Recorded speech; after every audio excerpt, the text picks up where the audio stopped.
What's up, everybody? Welcome back to Attack the Talk. We're going to be focusing on another episode. No, we're going to be finishing off an episode. We're going to be finishing off Season 3, Episode 3, Old Story. This will be part 2 of our episode breakdown and discussion. Yeah, we're getting down to the nitty-gritty here. We're getting down to that governmental nonsense that's happening here. And we're going to go ahead and see how the government can spin a story. Yeah. Yeah, it should be interesting. They're very, very sharp. They're very sneaky. So exciting stuff to go and talk about. Of course, we're going to go and get into all the recap. We're going to get into the Q&A. We're going to get into the poll question and all that. So all that good stuff, guys. We hope that you're all doing well. And I want to ask my friend here, my sister, who is joining me as always, Lexi. What's up? How are you doing? Hello. I'm doing pretty good. I've been doing like homework all weekend. Nice, exciting stuff. Well, not all weekend. I went clubbing last night. It was a girls' night out last night. Okay. And other than that, fairly average week. No, hold on. So we would like to know, how was girls' night out? It was a lot of fun. Really? That was my first time like going to, because I don't go to the club very often, and when I do go, it's with definitely not a club big type person. Yeah, I don't go to the club that often, and when I do, it's with a big group of my friends, and usually it's like all guys, some girls, and then I go with obviously with life. And then obviously I go with, hey, what's up? Hey, what's up, Eddie? And then obviously I'll go with my group of friends, and then I'll go with my boyfriend Luca too. Yeah. But last night was like the first time, and like we were talking about this too, it was like the first time that I've gone like out like to like a party or a kickback or a club or something without him.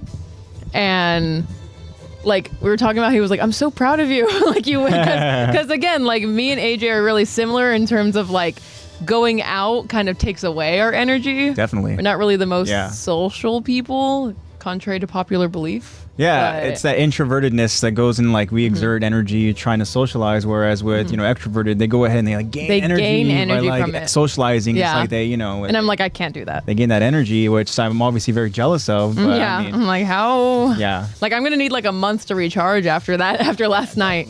But it was so much fun, That's fun. Good. It's always nice when you're kind of like, you almost have to force yourself to go out. But then when you do, it's like, oh man, I had so much fun. You know, you really, you know, you don't have any of those regrets at all. And you're just like. It was actually my idea last night. Whoa, what? Yeah, because me and a bunch of like my girlfriends have been wanting to go out and do something. Yeah. But obviously they were like, I just don't know. Like, what do you want to do? What do you want to, and obviously like it's not like, let's just go to a bar. Cause then like, I don't drink. So it's like not a whole lot of fun for me. I had been wanting to go to the club again. The specific club I go to is a gay club.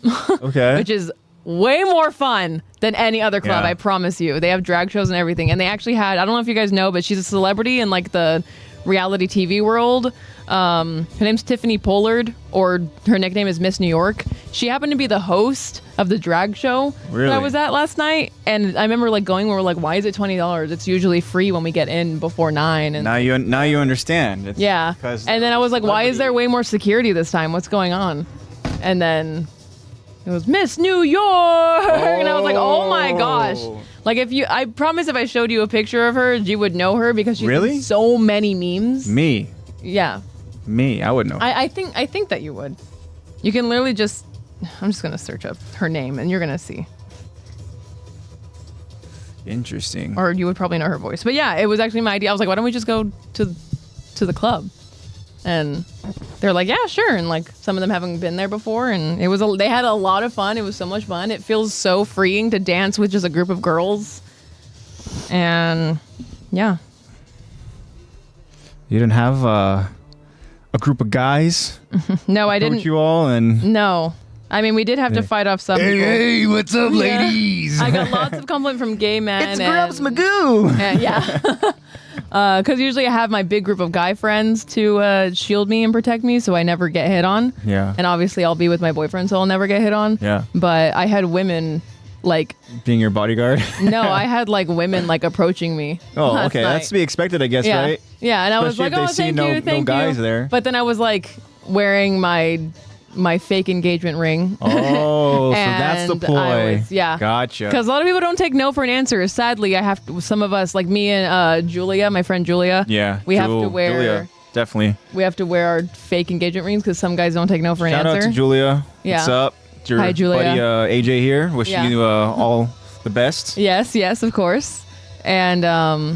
And also, obviously, I have my boyfriend as my screensaver. So, like, I would just kind of, like, have my phone open and I'd be like, while talking to them. And I would just, like, accidentally show it. As if the fake engagement ring isn't enough. Well, I don't think they could really see it a lot of the time because I was wearing, like, a long sleeve, like a long sleeve over. So it kind of covered my hands a bit. So I was like, you know what you could do? But it was a lot of fun. You can go ahead and get yourself a different kind of ring. You can get yourself a ring that Annie wore so that if anybody approaches you, you can just be like, look, I have this ring. Don't piss me off. I will transform into a female Titan. Okay? Yeah, you don't know the powers Don't piss me off.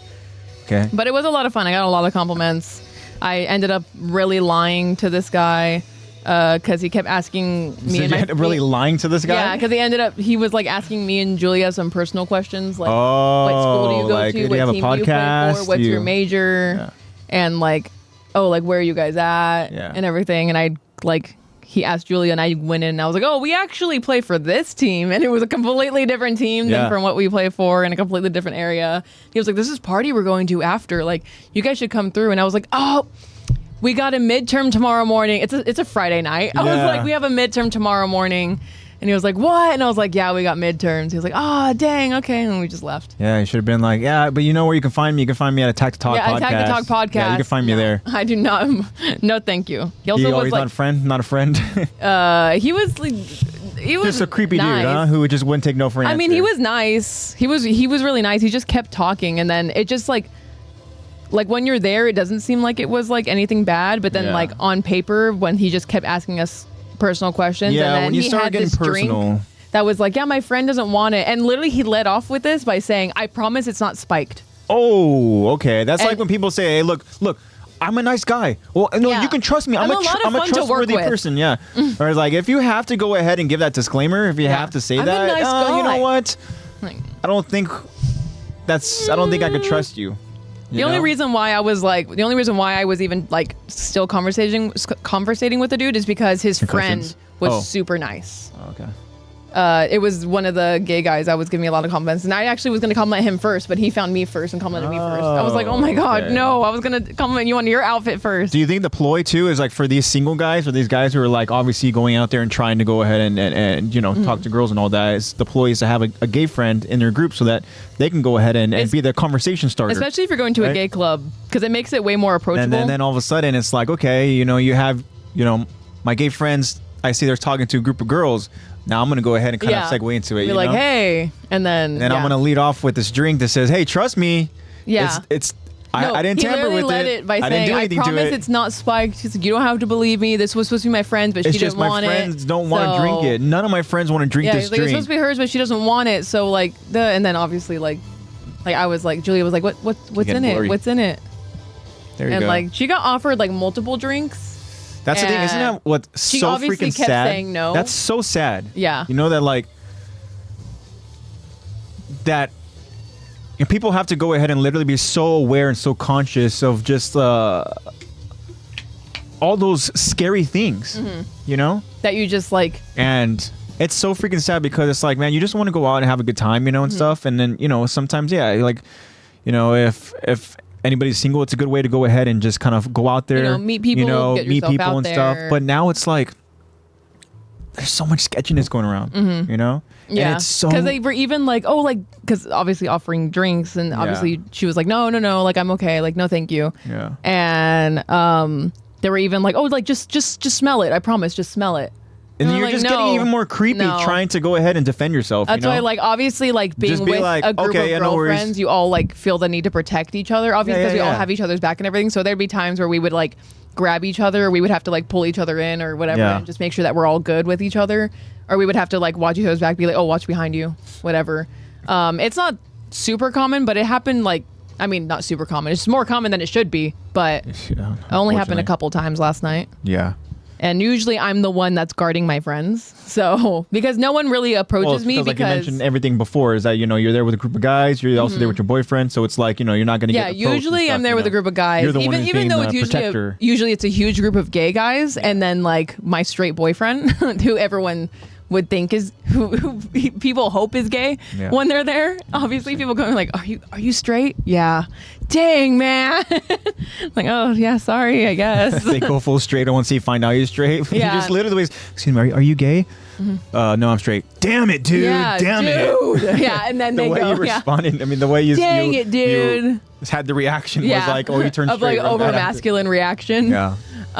Interesting. But, yeah, we still like all protect each other, and it's usually me and my friend Mary. It's usually me and Mary. Shout out to Mary. Mary. Are protecting. Also, shout out to Mary. That are usually Mary, right? being. Yeah.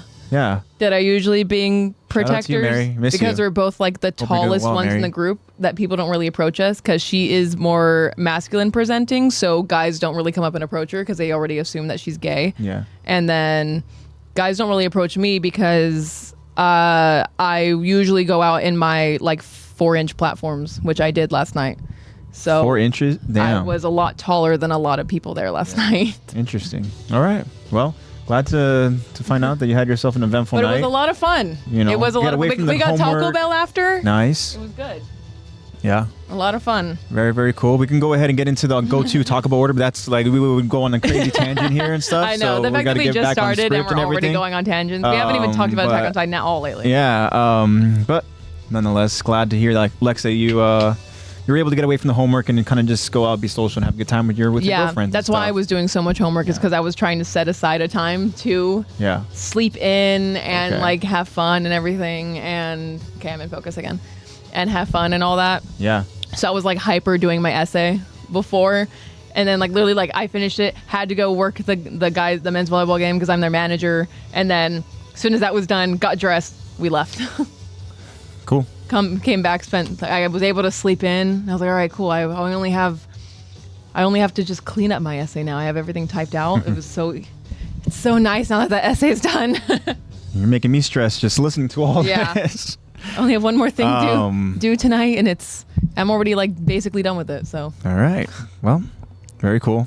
All right. I see that Laker for Life. I see that Eddie is joining us here. I hope that both of you are doing well. Please let us know. We'd like to know how you guys are doing. See, Laker for Life actually did answer, saying you just enjoying the podcast. Very cool. Yeah.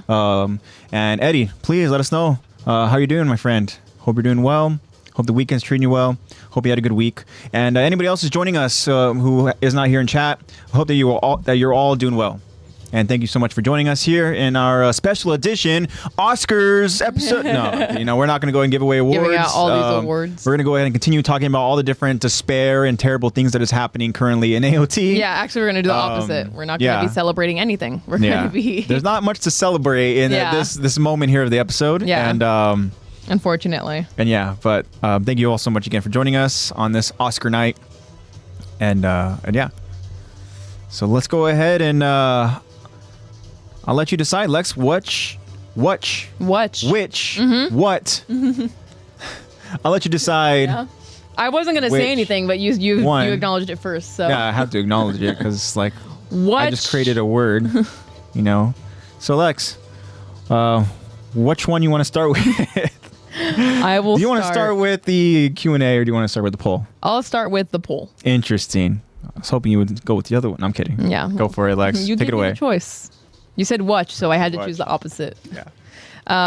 So starting with the poll that we ask you guys every week on Attack the Talk podcast on Instagram. Last week we asked you guys, who's the worst parental figure in Attack on Titan? Obviously. We've come across some very, very terrible ones, right? Not really the most. Yeah. Not really the best. Yeah. They wouldn't win the Oscar in best parental figure. This is a completely different award that you don't want to win, but also too, I mean, it's like we use the term parental because I think one of them, actually two of these nominees aren't actually biological parents. So these are parental figures here. And so let's go ahead and in usual order, right? From top to bottom. When in no specific order, just the options are Carla. Imagine. Yeah. Just start reading it. Yeah, it's Carla, Grisha. Grisha is an honorable mention, I think, in terms of Zeke and how he raised Zeke. Yeah, in terms of, okay, so the actual options are Kenny Ackerman. Yeah. Rod Rice. Rod Rice. I always go back and forth. Rod Rice. Historia's mother. Yeah. Or we realized we found out last episode Alma. Yeah. Actually, I have some information too about her, a little backstory, which I kind of did a little bit of research. Not a whole lot, but yeah. Extra credit. Continue on. And Annie's father. Interesting. Whose name I don't think we ever find out. I have to go and look. He obviously has a name, but I don't know. I think people are just obviously gonna know him. I don't think we know it. Father. Yeah, I don't think we know his name in the anime. Interesting. It might mention it in the manga, but I've never heard his name. Very, very interesting. But also, I didn't know that Historia's mom was named Alma. So, but so those are your 4 options, and reading it in normal least voted to most voted fashion. We actually have a very, very, very close. It's really close for the number one, not number one, but most voted. Okay. This is the one you don't want to win. Yeah. So from least voted to most voted, we start off with Annie's father as least voted. Really? Mm-hmm. So I looked, and he doesn't have an actual name. It's just he's referred to as Leonhardt. Oh, okay. Yeah. Interesting. But yeah, we have Annie's father at the bottom, which. What's the percentage? I'm sorry. 8%. 8%. Interesting. Okay. Which I feel like is. We'll break it. We'll break it up later. Yeah, we can go ahead and talk about each one once I list off the rest, and then it goes with 17% Kenny Ackerman. Ooh, okay. Then it goes with 37% Rod Rice. 38% Historia's mother. Wow. So 1% difference. That's sneeze. That's how bad it is. Pineapple. So allergic to these bad parents. Yeah, these horrible parental. Damn, Historia's got it bad. Yeah. Wow. She has both. 37% Rod Rice, 38% Alma, huh? Yeah. Interesting. Wow. Okay, so we got to talk about it, obviously, right? Mm-hmm. So again, we'll go ahead and we'll start with Mr. Leonhardt, right, Annie's father. And why do we think he was the least voted? I feel like he was the least voted from the perspective of comparing him to all the other ones and thinking that, like, he trained Annie to basically be a weapon. Yeah. But it wasn't with malice, and it wasn't with it like wasn't the with idea necessarily the intent of. It wasn't like torturing her because he hates her. There was a goal, and it was a goal to go ahead and kind of make her become this. And Marley, I mean, becoming a Titan warrior is being kind of like, I don't want to say glorified, but you are just like what Eren is to Island of Parody. You are this hope. You are seen as this figure of hope, right? You're like this weapon that is used to take back humanity, I guess, or this weapon that you're like the key. Yeah, the key to solve it to all these missions. But I feel like he's the lowest because yes, he definitely wasn't a great father. No, he wasn't. What he was doing was for Annie's own good, I guess. Well, it was for the goal of which, to become a Titan warrior. Yeah. For the goal of becoming a Titan warrior. And it wasn't for the goal of making her just maliciously suffer for no reason. Yeah. There was actual intent behind it. Versus with, next we have Kenny. Right? Kenny, what was the percentage with Kenny? 17. 17%, okay. So with Kenny, I mean, we know that Kenny, I mean, this is where we're going to get into some spoiler territory here because we had to talk about it. This is a part of this question here, right? Mm-hmm. We understand that, as I mentioned, a little disclaimer that we're talking about parental figures, not biological parents, and we find out that Annie obviously isn't the biological daughter of Mr. Leonhardt. Mm-hmm. We got into her story, and we find out that she was just abandoned. She was just left over on this doorstep, and so Mr. Leonhardt became her father, and we understand how he raised her. As we just talked about it, I mean, he raised her to become this Titan warrior with absolute ruthless, just training, just constant, just relentless training. That we know how that played out and what that really did for Annie and how it transformed her as a person. Obviously, it was extreme training because she is an absolute monster. Yeah. She is a beast. And so now talking about Kenny, I mean, Kenny is also a person who isn't the biological father of a certain character, and, that character being Levi. We're going to go ahead and get more into that story as we're in this, close to this arc, right? We've already got some hints as far as Kenny and Levi's relationship. And I can say maybe it's kind of similar to Annie's father, that kind of relationship, because you have somebody who we realize that, hey, what's up? I mean, Kenny kind of had to do what he had to do to get him and Levi to survive, right? And the idea wasn't, the intent, as we just described with Annie's father, isn't to torture the kid. It's to have this kid be able to go ahead and to survive, to adapt, to learn, to persevere and all that, right? And Kyron, we will get to you, my friend. We will definitely get to you right now. But we will say hi, but we also have an important announcement to make, as you are fully aware, and we'll get to that very shortly. But right now we're currently talking about the poll. But yeah, so it's kind of like a weird kind of common ground here with both those characters, right? Which is maybe why they both were voted lower. The lowest, yeah. So compared to the other two, right? Yeah. So I think really what it comes down to with these two characters, with Kenny and with Annie's father, is that the intent, right? They obviously were trained. They trained them to become fierce warriors, right? And it really was just to survive, right? But for me, what is kind of a deciding factor is that we see how it impacted the characters, right? Yeah. Like Levi is a badass, Annie is a badass, yes. right? And they're able to go ahead and survive. I mean, again, spoiler alert, but they're still very much alive. And yeah, Levi has gone through hell and back. Yeah. Annie, she's gone through her fair share of close encounters with death. Levi, literally, he's walking that fine line, man. I mean, we've talked about it. Unfortunately, Levi, he's lost everybody. Yeah. Anybody that he cares about, anybody that's close to him, he's lost them. And there's very few people that he still has left that he trusts, right? But we see these crucial conditions and these terrible training that they both endured and survived, right? It allowed them to both become survivors. Yeah. So I will say maybe it's it was terrible for Kenny and for Mr. Leonhardt to do that, but it was for, in a sense, kind of the greater good, the big picture of things, because where are they both now? They're both trying to save humanity, right? Well, the last time we saw Annie, she's still kind of deciding, but hey, they have to go ahead and take out our big antagonist. Yeah. Right? So I think it was good that they had these very, very tough, difficult, parental figures, which is sad to say, but for the greater good of things, right? Tough love makes you tough. Yeah. So I went on a crazy tangent. There's anything you want to go ahead and talk about as far as Kenny, Lex?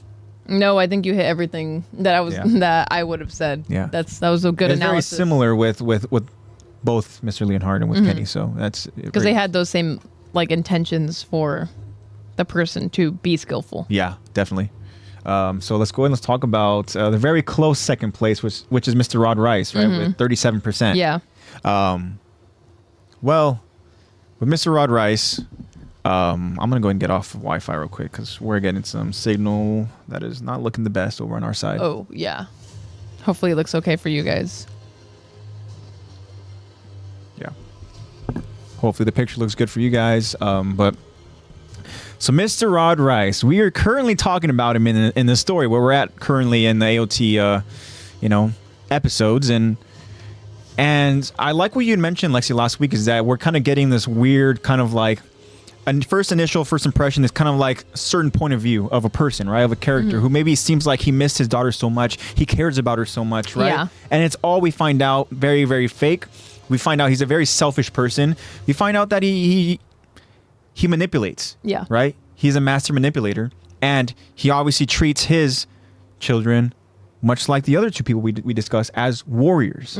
Right? Now, it's to a crazy, more psychotic, grander scale, right? And it has a lot more selfish intent. Yeah, and again, it's about power. It's about control, right? And we're use them getting as into tools that he can use, whereas for Kenny and Mr. Lionheart, he was using them as tools or he was training them to be tools to help themselves. Yeah. Not using them as a tool to help him. Yeah, none of that. I mean, it's just crazy situation to go ahead and find yourself in if you're one of his children. But we're going to go ahead and obviously talk about that as we get closer to that in the story. We're actually going to go ahead and get some more kind of information about all that as we find out that the Rice family is the royal inheritance, you know? Yes. Which is going to be very big, especially where we're at. Like, as I said, we're talking about the government here, and we already saw some slimy stuff. We're going to go ahead and find out some more slimy stuff. Yeah, very, very important. But Rod Rice is a very manipulative, evil person, and I think obviously him being so close to being, being the second most votes in terms of the worst parental figure, right? Yeah. People also see that. Right, it's like you were saying. I mean, Mr. Rod Rice, he's over in the club, and be like, "Hey, drink this. I promise, I didn't spike it. He would definitely be that kind of manipulator. I promise this isn't roofied. I swear to you, this doesn't have spinal fluid in it. Yeah, I swear to you. I promise. Yeah, but then now that brings us to the most voted horrible parental figure who actually is blood. Yeah, is biologically her mother. Yeah. Which is Alma. Miss Alma, yeah. Historia's mother. And she is absolutely terrible. I mean, at no point ever in the story is she an actual mother because she doesn't act like it. She doesn't treat Historia like her daughter. She very much just ignores her. We find out from Historia telling us viewers, as she narrates her story to the Levi Squad, the first and last words that she heard from her mother. And they're awful. Yeah. Like the first time she's ever acknowledged is when she makes Historia bleed from pushing her off of her. Yeah. And then last words were like, if only, the basically first and last words had to do with her basically wanting Historia to not exist. Yeah. And it's really, really sad. And, there's not much else to say about Alma because unfortunately we got such a small, really, sample size of representation of her. But the representation we got it didn't have any redeeming qualities in it. It wasn't good at all. She was never at any point a parent to Historia. And maybe that's why she is the Oscar goes to, for worst parental for worst figure. parental. Alma. Step on Alma. Wait, where Alma's not here? Where is she? Oh, she got. Oh, yeah, got it. Oh, shoot. Sorry. So my fault. I've just been informed that Alma is no longer with us. Yeah. As actually last week we reviewed we talked about she died. Does anybody want to accept this award on behalf of Alma? Yeah, no one wants to accept that award.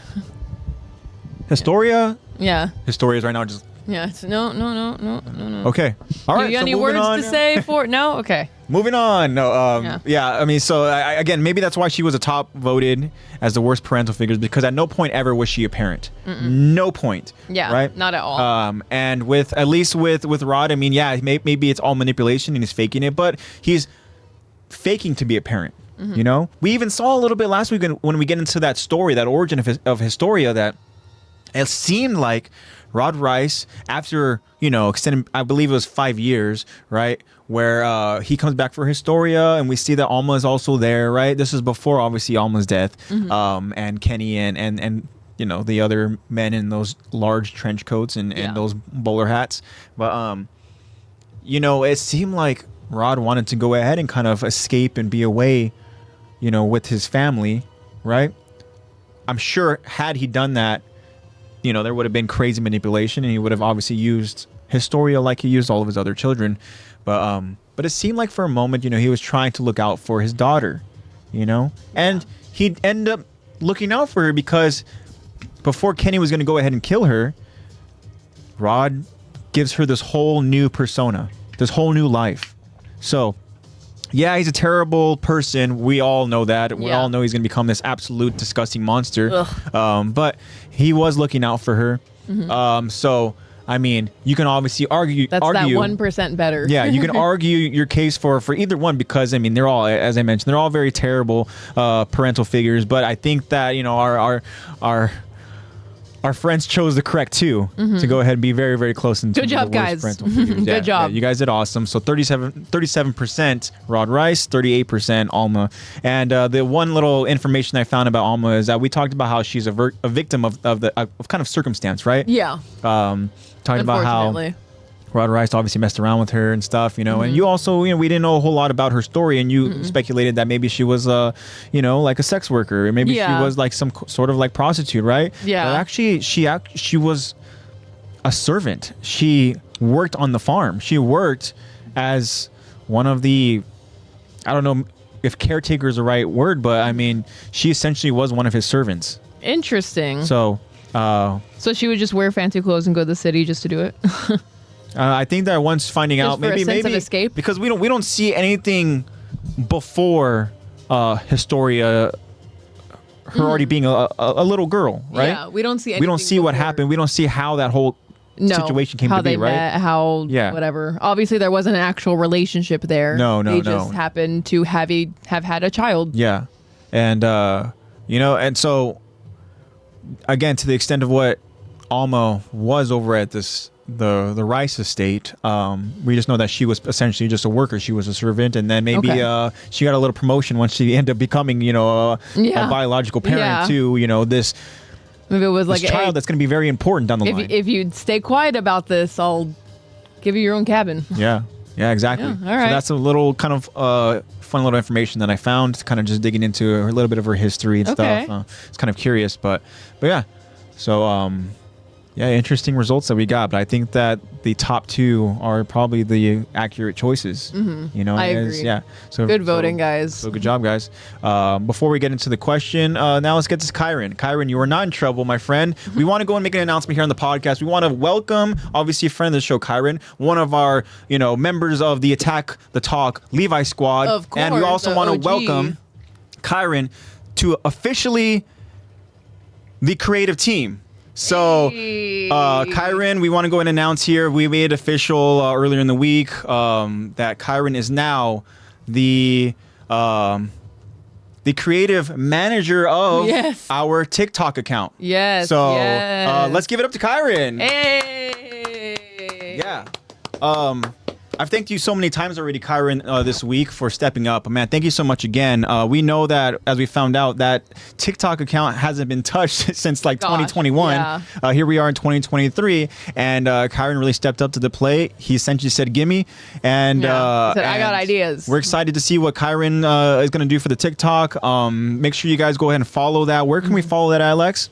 Go ahead and follow the TikTok at Attack the Talk Podcast. Attack the Talk Podcast on TikTok. Or you could check out our link tree. Our link tree has all of our socials on there. Very, very true. Go ahead and check out the link tree, and and we might have a social on something that you had no idea that we had. Yeah. So that link tree is there for you guys to go and find the different platforms that we're on. Thank you so much for that, Lex, for reminding us all. And Kyron, thank you so much again, my friend. We're very excited to go ahead and see the content you put out there. I mean, Kyron has some really, really cool ideas, and again, the fact that you stepped up and you want to go ahead and see this podcast continue to grow and continue to just, we so appreciate it. So commendable. Yeah, it's awesome thank to you, see, Kyron. Man. So, Kyron, thank you so much. Kyron, you are our Eld Jin, our Gunther in the Levi squad. You're not Odo.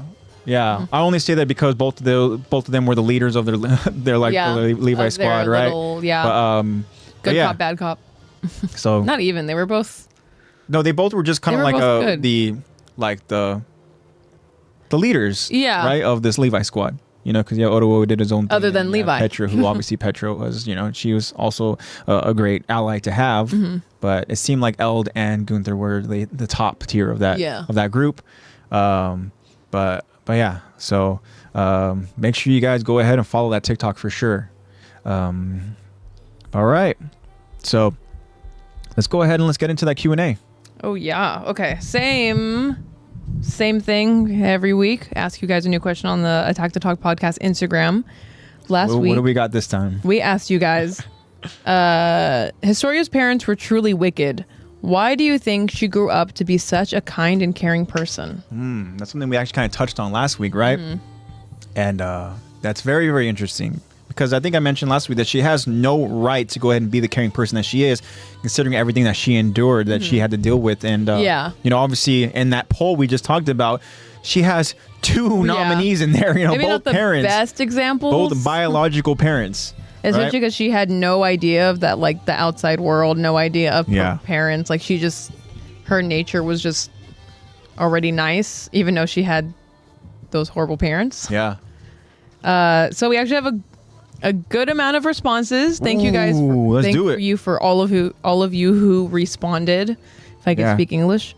What should we talk about? So first off, we have Bobby7. Yeah, OG, let's go, Bobby. What does Bobby have to say? Bobby says that she grew up to be such a kind and caring person at her big sister's request. Ooh, okay, some foreshadowing here. I like it. 2 fire emojis. Interesting. Okay, I really like it. All right, her big sister's request. All right, that could very much be what it is. Yeah, and then guess we'll find out, huh? We'll find out once we go and we get more into that story for sure. Course. And the next response is from new name Soul Castle Productions. All right. Hello, What's up, Soul Castle? They say, I think it was from her will to live a good life, meeting Ymir and the rest of her friends. Okay, so actually kind of seeing that there's some good out there. Yeah. You know? Like, actually experiencing it and not just, I feel like at first it would have been more of like a character and then actually experiencing actual friendship and nice camaraderie. Yeah. She maybe was like, oh, this is nice. This does exist. So, thank you so much for that response, Soul Castle. Yep. Next up, we have Sunset Ridge Skateboarding, who we know as Eddie. All right. Let's see what Eddie has to say. He says, because she wanted to be the change that she wishes to see in the world. Ooh. That's deep, very, Eddie. Very deep. I like it a lot too because again, she has gone through so much, right? Mm-hmm. And so for her to want to go ahead and be that light, yeah, you know, that glimmer of hope, you know, that angel, a lot of people refer to as, you know, it's like, I think it's beautiful, you know. Really similarly, I think she's beautiful. Kyron actually says, someday my wife. Someday my wife.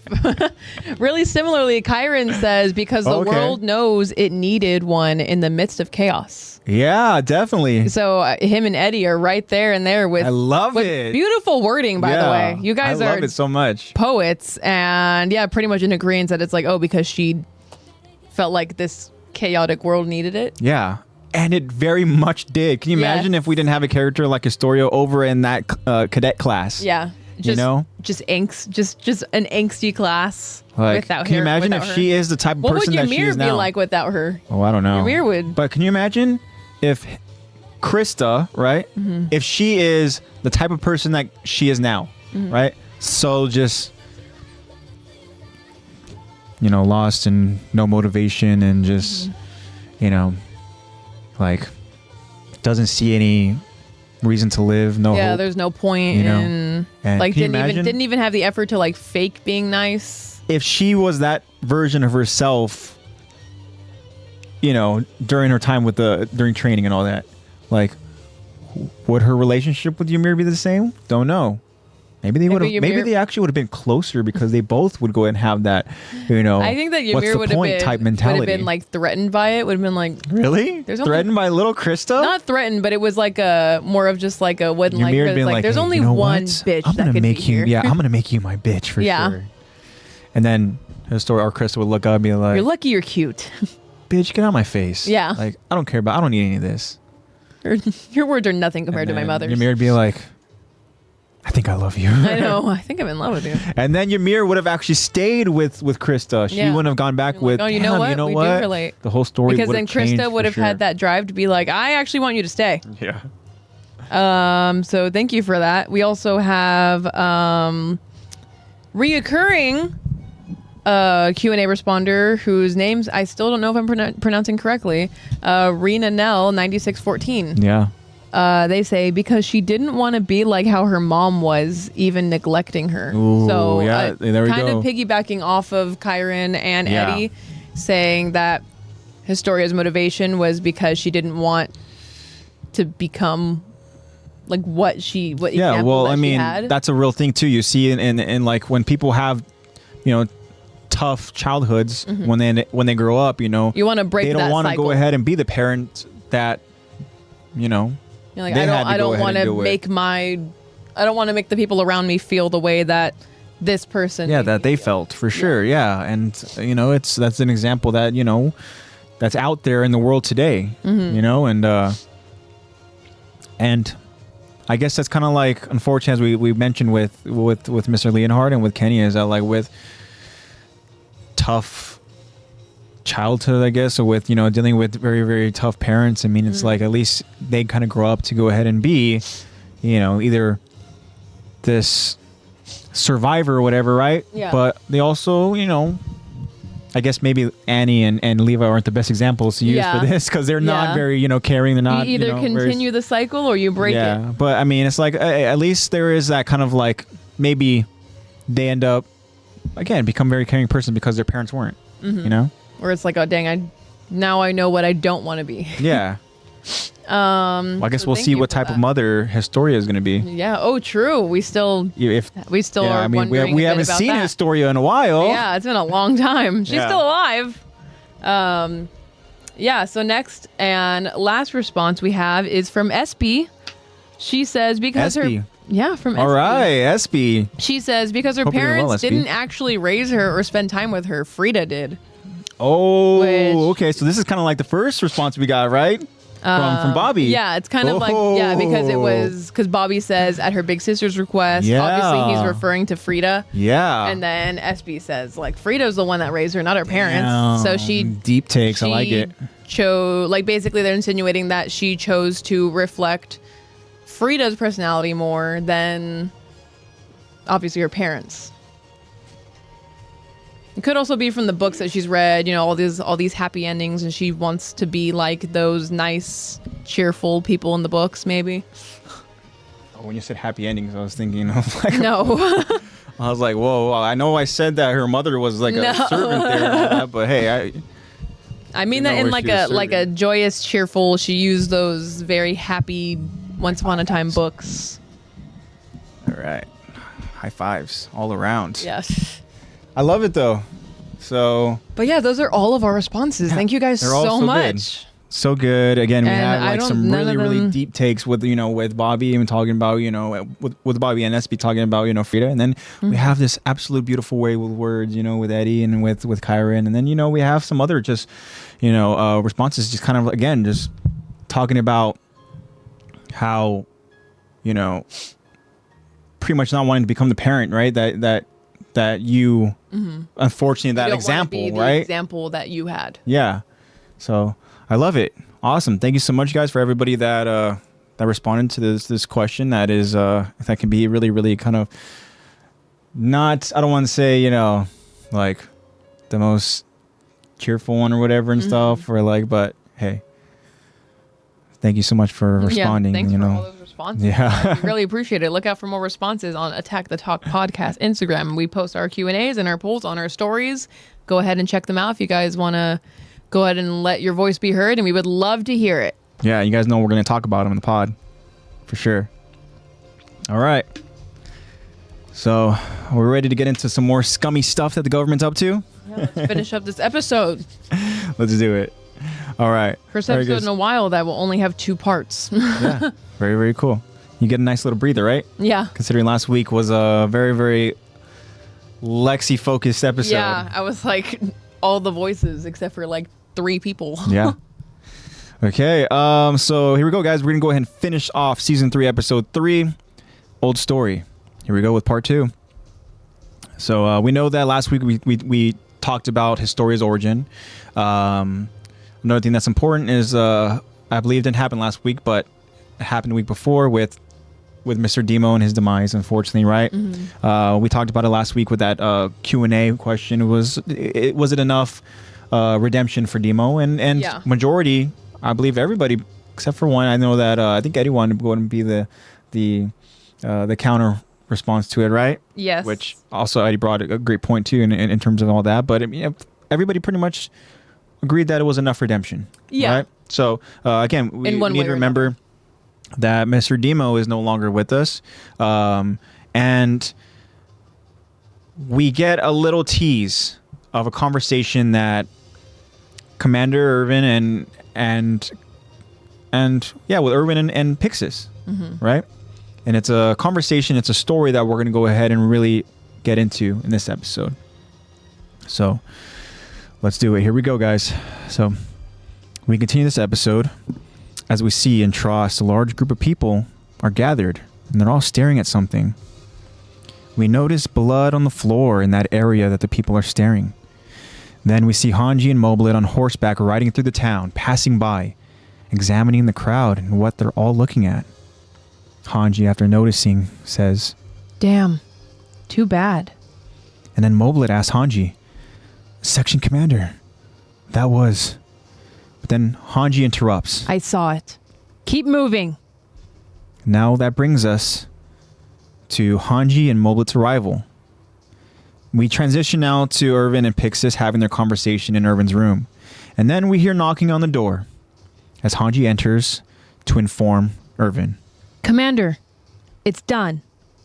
Hanji approaches Irvin as he sits in his chair, and then Hanji begins whispering something to him. As Pixis watches carefully, we hear Hanji whisper, "Rice is the true royal house." And then Irvin replies, "I thought as much." And then Irvin now tells Pixis, "Looks like my gamble might pay off, Commander." Might. One of the first Interior Squad just confessed. The current king is a pretender to the throne. Rice is the true royal family. And then Commander Pixis' eyes widen as he asks, "Are you sure?" And then Irvin explains, "I've deployed my scouts. They're working to retrieve Eren and Historia. Once they're secured, we'll declare that Historia Rice is of royal blood and crown her as his country's queen." And we now see Hanji and Moblet, both of their eyes widen as they both gasp. Pixis responds to Irvin, "Knowing this is true, the Ersatz king will have no choice but to give up the throne." And then Irvin continues, "Assuming that he does, we'll have staged a bloodless coup. Then we'll go to the people and expose a system that claimed to protect them all from its lies."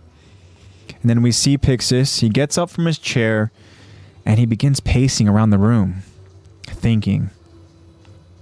Pixis then turns around with a smirk on his face and tells Irvin, "I'm convinced.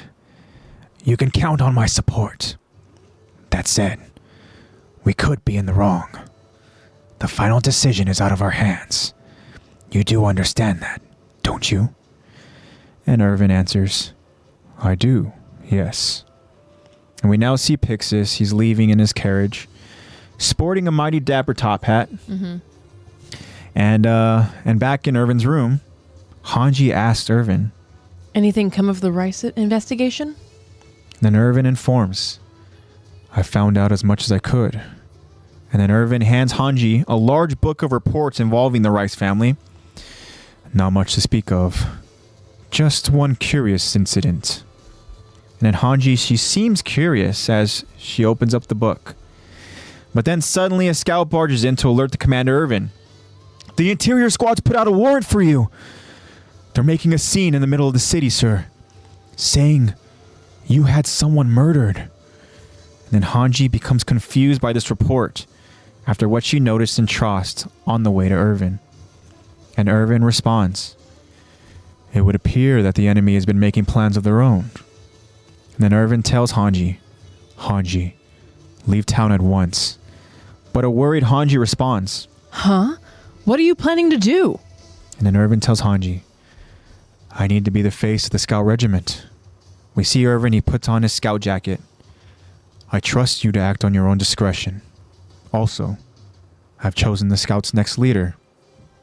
And it's you, Zoe Hanji."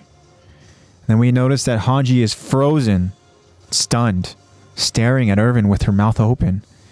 And Irvin continues, "The scouts are in your hands." Then Commander Irvin steps out of the room, and Moblet turns to look at the scout's new leader.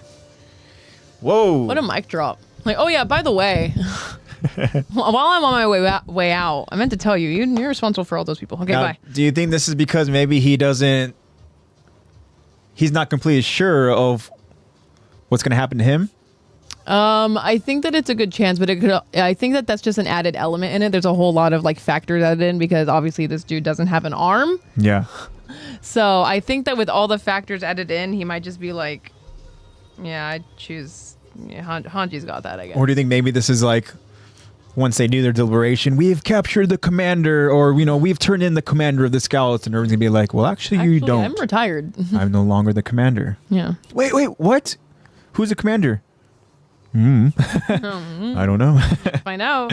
Or maybe it was like obviously to kind of boost her confidence kind of thing, where it's like, oh yeah, I'm just gonna go get arrested. Yeah. You take care of everything else. It's like, Yeah. what? I'm not the commander. I guess. Like, it's a well, good I point. want you to be. It's to have somebody who's kind of like, leading while he can't lead. He's over going to be, doing this. Even if this he gamble. can't lead legally, he'll trust someone who can.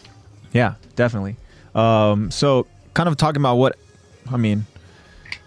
going to get some more definitive answer in terms of what exactly Hanji and Moblit saw. Yeah. But about what Irvin and Pixis are kind of talking about, we know that part of that conversation, right, is that Irvin essentially has this gamble, which he thinks might pay off, or it won't pay off because, they don't know exactly what's happening on the other side of things, meaning what Hanji and Moblit are, what they're dealing with, if they're able to go ahead and get maybe, some answers, and even with Levi and the Levi squad, right? Irvin is essentially trusting both of them to go ahead and follow through with this gamble. Yeah. And once Hanji, she comes back to report to Irvin, essentially to update him. Yeah.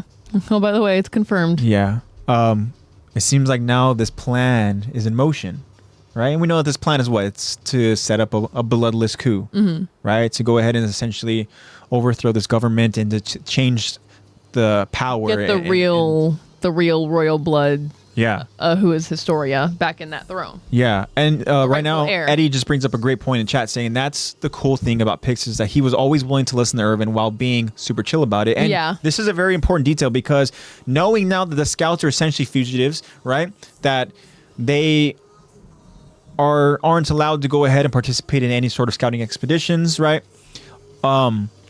Pixis has every right to go ahead and remove himself from this situation and just stand back and be neutral, right? But no, he literally puts himself out there, kind of walking into the flames here, and he decides to go ahead and talk to this commander of the scouts, right? This person who really is not in good with the government. Yeah. Right? And so if word gets out that Pixis has been conversating with Irvin, then it's not going to be a good look for Pixis, and then it's just going to have this unfortunate domino effect, right? And then what's going to happen? It's funny that it's the whole oh, by the way, this information that it's all this random shocking information all at once. Yeah. And then Irvin, of course, completely trusts Hanji and is like, oh, okay. So anyways, Irvin, this is what Pixis, this is what's going on, and he's like, whoa. All right, so what's your plan? Oh, I fully believe you. I don't see why there would be any reason for you to be lying. I fully trust you. Yeah, and that trust is so important. And can you imagine if Pixis wasn't there to go ahead and help out with this plan? It's just it's already an uphill battle. Yeah, and not only do you have these shocking revelations, it's also oh, I also plan on doing something that's illegal. Yeah, that can be considered illegal, but I'm doing it for the right reasons. And it's Pixis is just okay. Yeah, I trust you.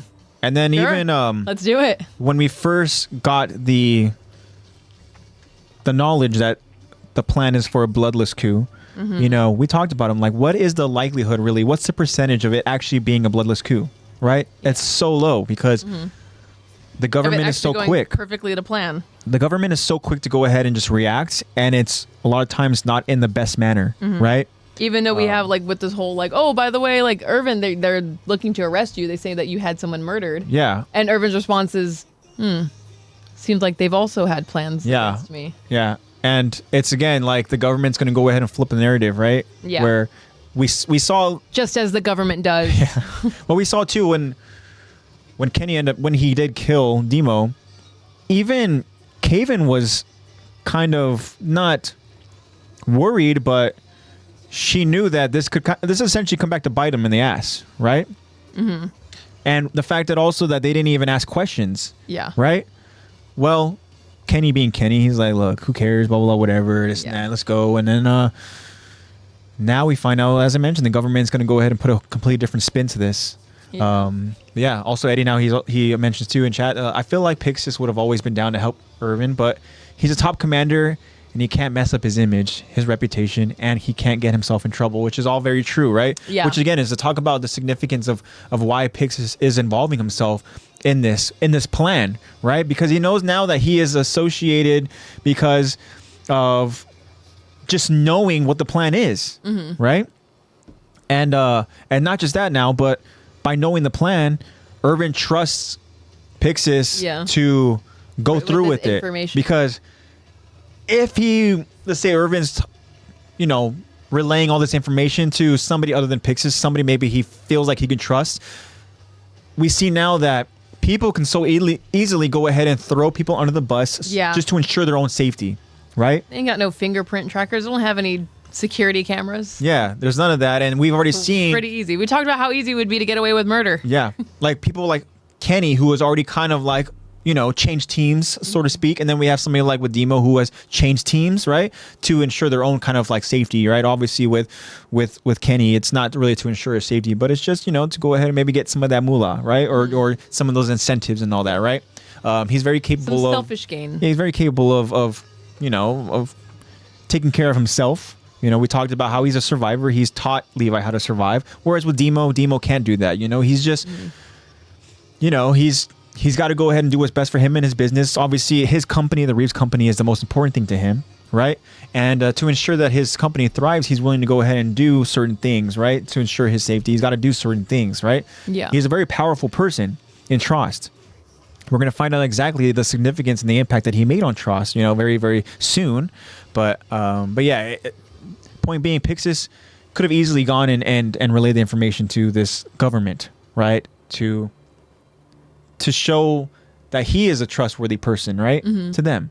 So, very, very glad that Pixis is not going to do that. Spoiler alert. But for Pixis again to go ahead and put his neck out there for Irvin, it's very, very important, and it's especially with what Eddie mentioned and everything. Yeah, his image and his reputation. Yeah, it's all in stake here. A top commander. And the thing too is that like with Irvin and how he's probably feeling now, he probably feels so much better knowing that he's got such a great ally in Pixis on his side. And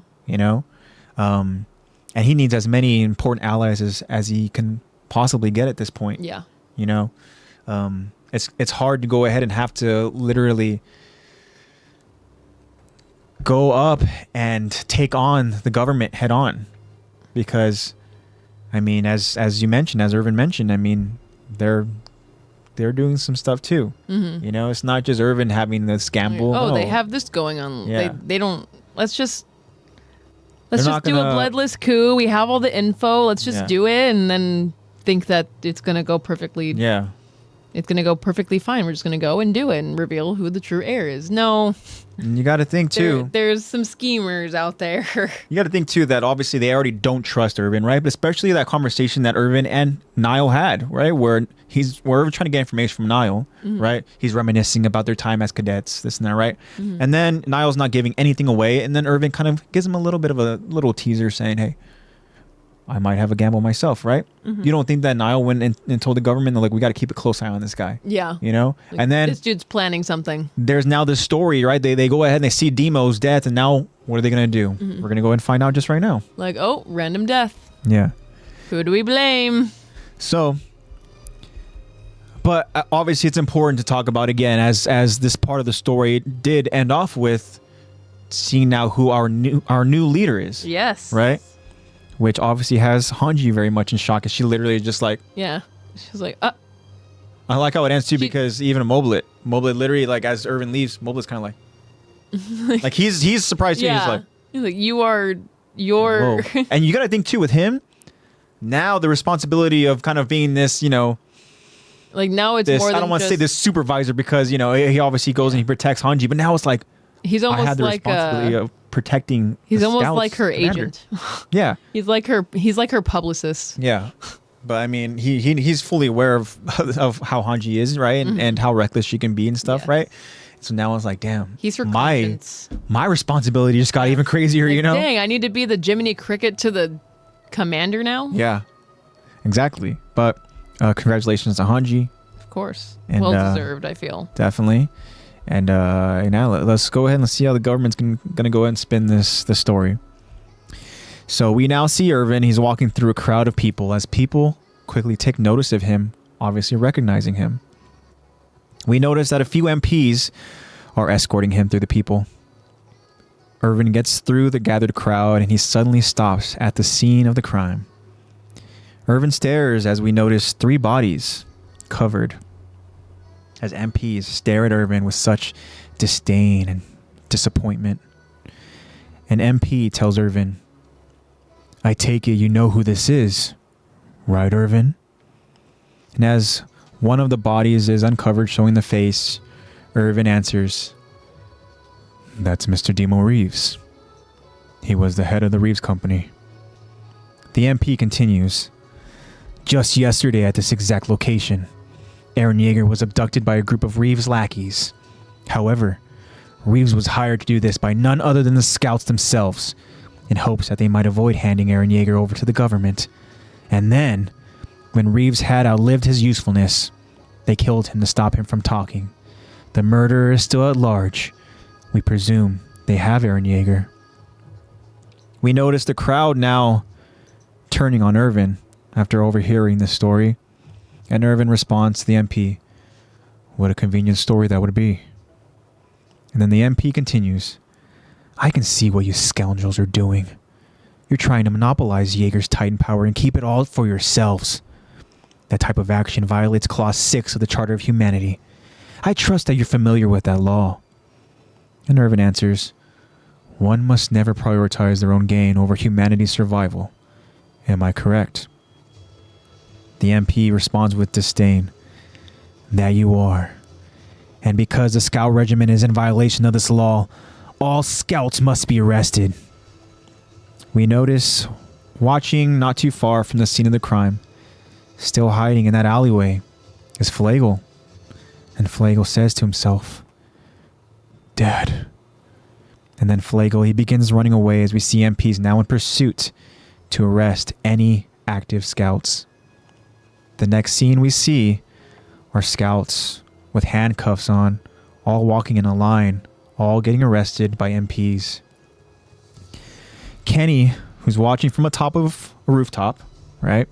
Mm-hmm. He says to Kaven, "Maybe this will satisfy the fat cats.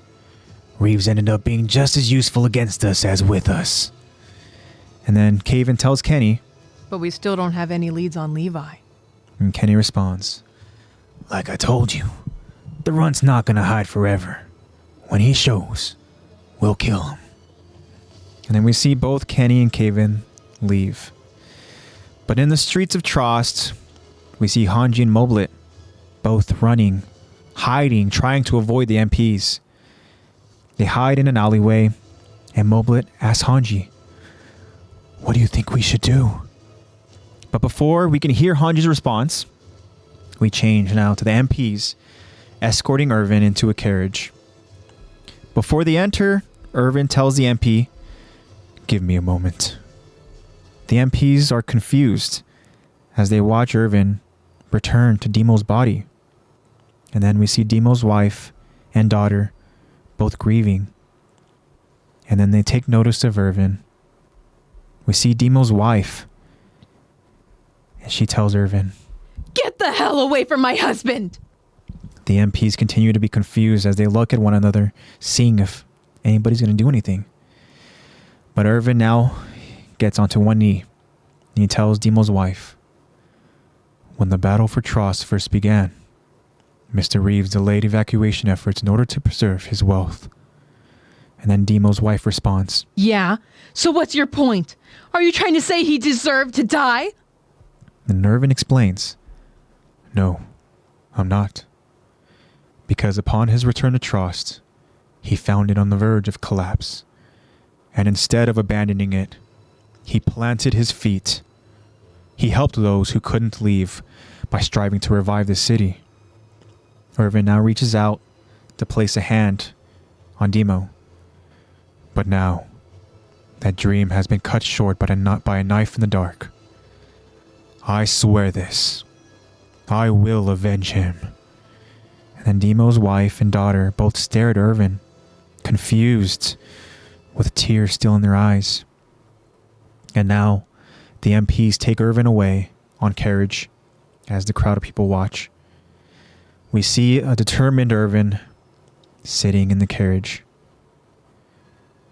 And then we hear the story that he told Pixis as they waited. My father, he was a teacher. One day, we were studying history, faced with the annihilation at the hands of Titans. Humanity took refuge behind the walls and realized 100 years of peace. But in this process, we lost all records of what humanity's earlier past might have looked like. We see Irvin's father in front of his class, illustrating a hand-drawn map, showing a family coming from the shore, wanting to enter the walls. That's what all of us were taught. And then we see a young Irvin raising his hand to ask a question to his father. Even back then, this seemed strange to me. And so, I asked my father a question. He gave me a fairly evasive answer and continued with the standard lesson. But when we got home later that night, he sat me down and gave me the real answer. He told me the history books he received from the government were full of contradictions and mysteries. He then proceeded to tell me a theory of his. Even as a child, I was astounded. There was a reason he didn't share that theory with the entire class, but I wasn't smart enough to see it. I told the other children what he had told me, and one day, the MPs arrived to question me. Then we see a young Irvin, now at a gravesite. My father didn't come home that night. They said he died in some kind of freak accident, but I knew that wasn't true. He'd been silenced by the government. 107 years ago, when humanity fled to these walls, the king altered their collective memory to make them easier to rule. That was my father's theory. And then Pixis responds to Irvin's story. Yes, I can see why the first king might do that. He must have believed that such knowledge would lead to civil strife. And then Irvin continues.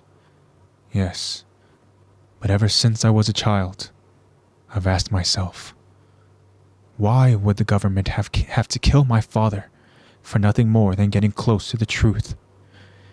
Despite the cruelty of it, I'd hoped their motives at least might have been noble. But more recently, I've realized something about these men.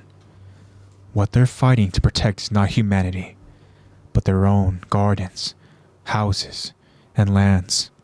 Which means all they care about is suppressing those who dare to question their authority in any way.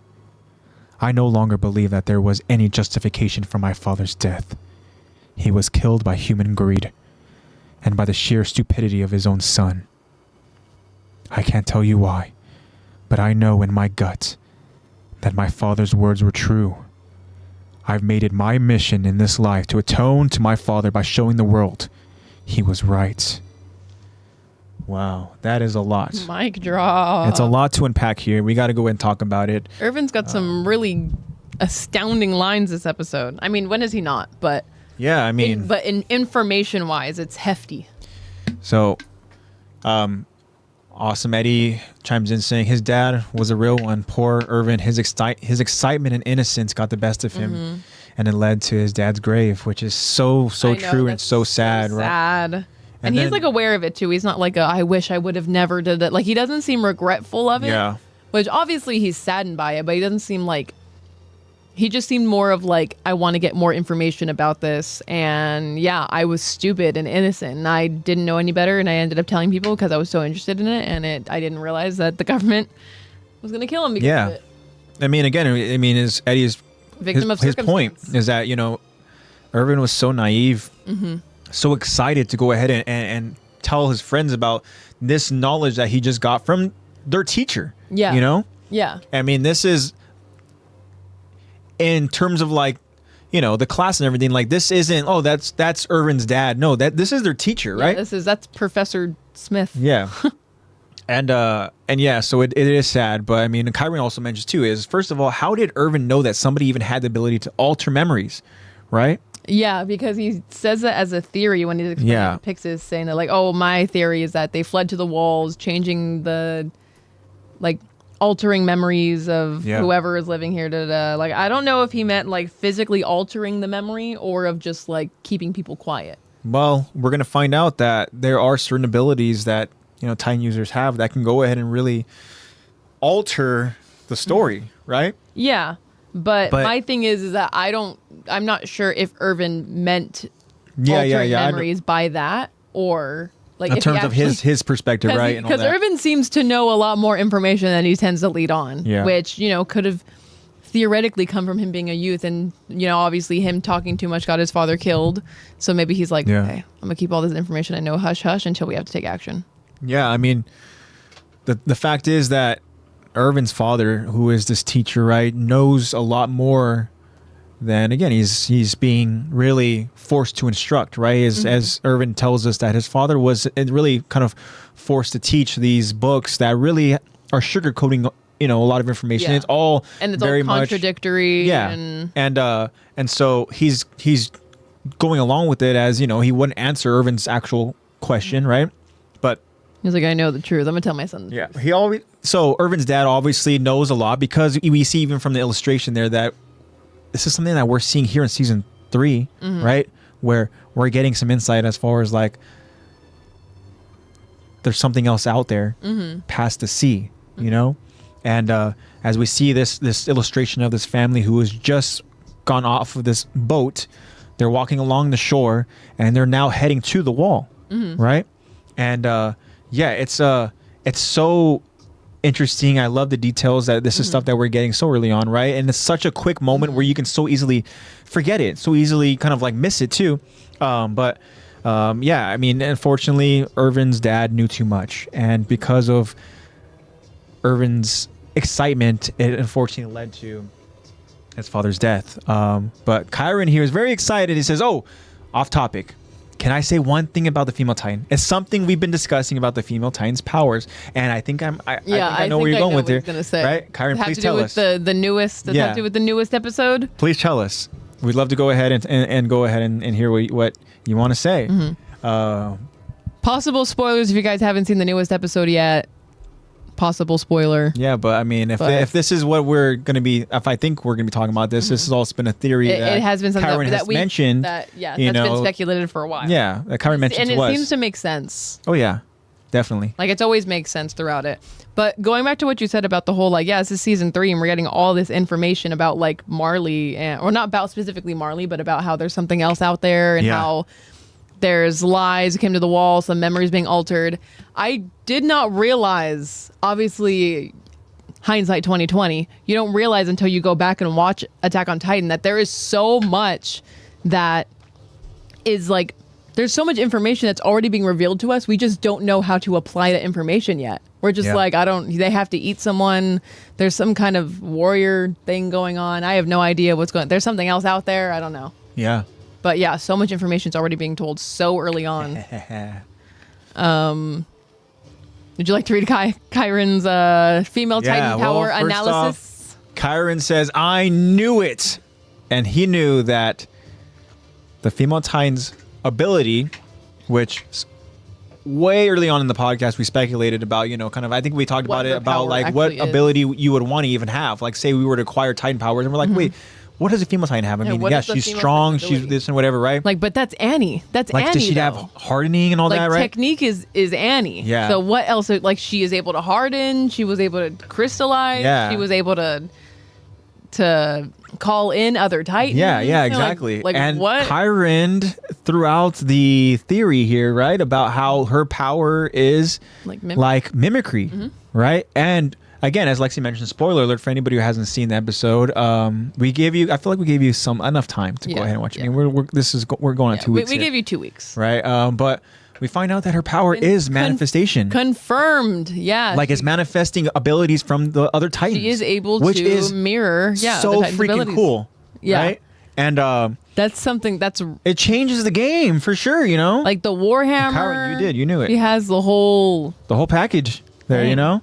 Like now we don't know the specifics on whether she can use multiple at once, like how Aaron can. But he also is. Good point. But it's different with Aaron. Can she become a beast? That Aaron has. I was gonna say that. Like, she's able to what is it? The coordinate. Yeah. She's able to use the coordinate without having any royal blood. Yeah. Which is really interesting. But unlike Aaron, who has just eaten multiple Titans and he can use his abilities all at the same time, like we saw in the most recent episode. Again, spoiler if you guys haven't seen it. He's using his founding Titan while also using the Warhammer to use the beast. Yeah, exactly, which is crazy. That scene was really, really freaking cool because I'm like, oh crap, this guy's literally using he's literally Zeke's Titan puppeteering Zeke's Titan with his Warhammer. But with Annie, we haven't seen her use multiple at a time. We've seen her use hardening at one time. We've seen her use the coordinate at one time. Like we haven't seen her use multiple at a time, so we don't know if she's able to. It's not confirmed to us yet in anime if she can use the coordinate while hardening, while using the Warhammer, while being hairy, while. Yeah, the thing is too is that I wonder what Beast Titan Annie's, what animal would be. I know what would Annie's animal be. I'm trying to think about what we saw from her backstory, and we don't see animals. We just see her, training and all that. Yeah, right? We don't really know what animal she would be. It would obviously have to be something really strong and really, really agile. Yeah, she'd probably be like a jaguar or something. That'd be so fierce. Yeah. Oh my gosh, a jaguar Titan. That'd be kind of terrifying. Yeah, but so Kyron, you were completely right. You knew confirmation. And Eddie, right there, Eddie, saying that you're on the same boat there, man. And very, very crazy. But so now, all this information that's being revealed to us, and again, just more information gets revealed. Like it just as we were like, right here where we're at in the episode, in our podcast, is that all this information about how the walls, like our memories were altered or something like that, and then even in most recent episode, we're finally getting confirmation on the Titan that's arc we got in season 1. Like, that is insane. Yeah. Kyron also mentions that also manga is good, but you don't really get all the little details until you watch the anime. I still was blown away. Yeah. Interesting. Okay.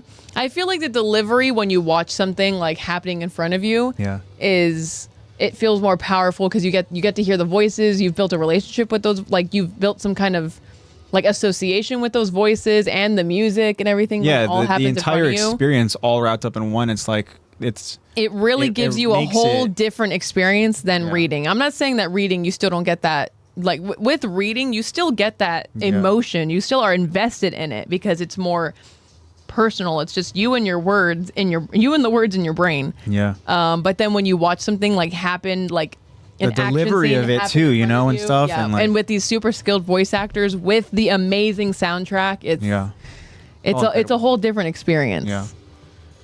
Yeah. Eddie wants to go and segue back in it because Eddie's point about Irvin too is saying in terms of like everything that happened with his father, right? Mm-hmm. Eddie mentions that this experience led Irvin to where he is now, and it set him in the right direction. And we see here with Irvin, maybe that's why he's such a determined person. We know that for him, like he's willing to go ahead and go through whatever depths, whatever obstacles to go ahead and find the truth. To even if it's just one step closer. I think a lot of it is because of this experience. Mm-hmm. He understands now, as he mentioned, that his father was murdered. Why? Because of theory? Yeah, his theory was too close to the truth. But now it's like he understands that it's because his dad was close to the truth, and that's why I need to go ahead and make it my mission to go ahead and reveal that truth, let that truth be known. Yeah. And he also sees the motivation behind like the powers that be. He knows that it's not for the sake of humanity. He knows it's all for just greediness, for personal gain, to keep their gardens and homes and personal lives like safe. I guess I don't. Yeah, it's all incredible. He's determined for informing. Yeah, but I mean, again, as we talked about, even with Historia and all that, with Annie and their parents, how they that whole situation and everything, right? It really forced them to be the people that they are, right? And that's even with this terrible situation where Irvin loses his father, and we see this young Irvin. I mean, he's so freaking young. He's probably what, elementary school. Yeah, he looks really young there. And so it's like, but still so full of wonder. Yeah, I mean, he goes and he loses. I mean, his dad is the teacher that has all this information. So. Yeah. And then it sucks, but I mean, again, it's as Eddie mentioned, that this is really what now sets Irvin to this lifelong mission. And that's what it is, right? Yeah, kind of his driving motivation. Yeah, really what led him to think the way that he thinks, and just really searching for truth. I mean, we've talked about it before, where like we use the example where it's like, oh yeah, there's people inside those Titans, and he's smiling. Yeah, and it's like, that's not a good thing. It's not a good thing, but he's closer. We are closer to the truth. Yeah, yeah. It's incredible. He just wants to see the truth. That's all he wants. Dang, Irvin, you're so cool. Yeah, you're so cool, Kachan. But I mean, again, talking about that greediness, talking about the people and wanting to go ahead and really just worry about their own houses and all that. So now we're going to go ahead and go to Walsina. Yeah. Right? Where a lot of people... selfish people want to protect their land. Yeah, a lot of people are very selfish and all that, and very rich. And so, yeah, we're going to go ahead and finish off this episode as we go inside now. The most selfish wall. We go now to Walsina. The fancy innermost wall. As an MP announces to the fine people in his town, the Scout Regiment has murdered a civilian! Some of them have evaded capture. These people are dangerous. If you spot any of the people in these posters, report them immediately. And then we see two civilians off to the side having a conversation while looking at these posters. And then one of the civilians can be heard. I told you, didn't I? These are the same bastards that unleashed the Titan here. They destroyed half the town. And then as the other civilian is about to respond, we notice a person incognito pass them by while retrieving one of these posters. Then the other civilian responds, I bet they're planning to use that freak show Jaeger to wipe us all out. And then we see that person incognito in a cowboy hat and a long hooded robe is Jean, as he joins his fugitive comrades, Armin and Mikasa, who both appear to be holding bags of items. We then see now Jean, Armin, and Mikasa, they now retreat to the forest as they rendezvous with the rest of the Levi squad. They meet up with the rest of the team as we see Connie, Sasha, and Captain Levi waiting. Jean informs Captain Levi, Captain, we bought the supplies. And then Armin now informs the captain, the MPs were handing out these flyers. Then Armin hands Levi the flyer as we notice a very poorly drawn rendition of Captain Levi. Yeah. If this is true, the scouts will be disbanded. They say they'll be hunting for us in the mountains tonight. They're also posting guards on all vital roads. No one can get through without a pass. So, Captain, what now? And then an emphatic Mikasa adds, we need to hurry and find Eren. And Captain Levi emphatically calms Mikasa. He'll be fine. They're taking him on a wagon. That gives us one day before they reach the rice estate. And we need every second we can get to come up with a plan. But Sasha, she now alerts the captain. Captain, I hear footsteps. Sounds like they're approaching. And then we see two soldiers nearby in the forest. Weapons out and ready. Approaching Levi and his squad. To be continued. Ooh. Wow. Who is it? Who is it? I mean, we know who it is, but who is it? We know. But this is a terrible lifestyle now that these scouts are having to live, because now they're literally are hiding from every single they're freaking wanted corner, fugitives now. everything. You know, they're in this freaking, you know, forest, and we see it too. Like, I mean, it sucks, but they constantly have to go ahead and kind of they like have each other. hide quickly, you know, make base and then clean up and go, you know, and stuff. We see in that moment also there. trying to survive, and obviously I'm assuming that Jean meant like, oh, we got food. Yeah. We got food for ourselves so we can actually eat and perform like with energy. Which is a great point too, because we see as they're waiting, like in the middle of Connie and Sasha and Levi, is that they have like this, like a pot, like, you know, a fire is not made yet, right? But I'm like you said, they're waiting probably for supplies. Yeah. You know? You're like, we are really hungry. Which We've sucks been on the because move. They're not going to be able to eat because we have 2 soldiers approaching them. Can you please wait? We're really hold on. hungry. We are starving. I'm telling you. You can have some. We need to eat before we get arrested, please. But I see Jean likes to go ahead and be incognito as other people. Because obviously we know that he goes and he portrays Aaron, right? Of course. Yeah, he doesn't want to. Although he may not like it, but he does that, right? And now he is hiding incognito as Kenny? Yeah, and I noticed that maybe he just likes the whole cowboy hat, long coat look, because we also see him in a more low key state too, in a incognito state, almost donning the same attire in part 1 of season 4. But obviously he likes the look. He's got that he's got a little bit of facial hair face? going on. Oh yeah, he's got hair. a horse face. Yeah, he's got a little bit of that facial hair going on in that. Yeah, Eddie. Yeah, that's what Eddie says. Yes. I mean, in season 4. Yeah. He's donning the same the same outfit. Yeah. So maybe he's just into the cowboy look. Maybe he saw Kenny and he was like, can you imagine that I conversation? actually really like that look. Where Levi I'll buy tells myself them a cowboy hat. Levi tells them, all right, look, I need you guys to go into town. I need you guys to go ahead and put on these, you know, disguises and buy items and stuff for us. And then, you know, John's like, I know exactly what I want to go ahead and be. Yeah. And let's say he goes in and he tells Levi. Yeah. And then you got to think like, Levi's what? like, take that stupid hat off. Yeah. Because what is it going to obviously remind Levi of? Yeah. Take that stupid Levi, hat off. I'm not, I don't like Kenny. I Yeah. just like the way he dresses. Yeah. But also too, in this scene, while John, you know, passes by those 2 civilians having that conversation, right? John, he's in a disguise. Armin and Mikasa, not so much. Yeah, they're kind of just in a... They're not hiding their faces at all. Yeah. You know, we see that they're wearing that same long kind of hooded robe, but they have the hood down. They're just chilling. Yeah. They're overhearing this conversation, you know. They're like, all right. They're literally just like they're crudely drawn on some wanted posters. Yeah. Yeah, they did Levi dirty, huh, with that. No, the way that it literally reminded me of Entangled with Flynn Rider, when all of his wanted drawings and the whole, they just can't get my nose right. Yeah, and that's Like, literally, really- it's the first thing you really notice is that they give him such like a weird, like rounded nose. Yeah, and stuff, they gave him this more, because obviously Levi has a very small, more pointed nose. They gave him a way more bulbous nose than he usually has, and they gave him a much rounder jaw, more square face. And like I've seen people like analyze that and been like, he reminded me of Squidward a little bit in that. Yeah, That because photo. his nose was like weirdly long with his short face. But he also had the kind of like the Squidward whole kind of like attitude. Yeah. Just kind of like, Yeah. Which, I mean, you know, they tried to get his dead eyes. But I've seen people like looking at that and be like, what the heck? Why is Levi drawn that way? Yeah. Like, what?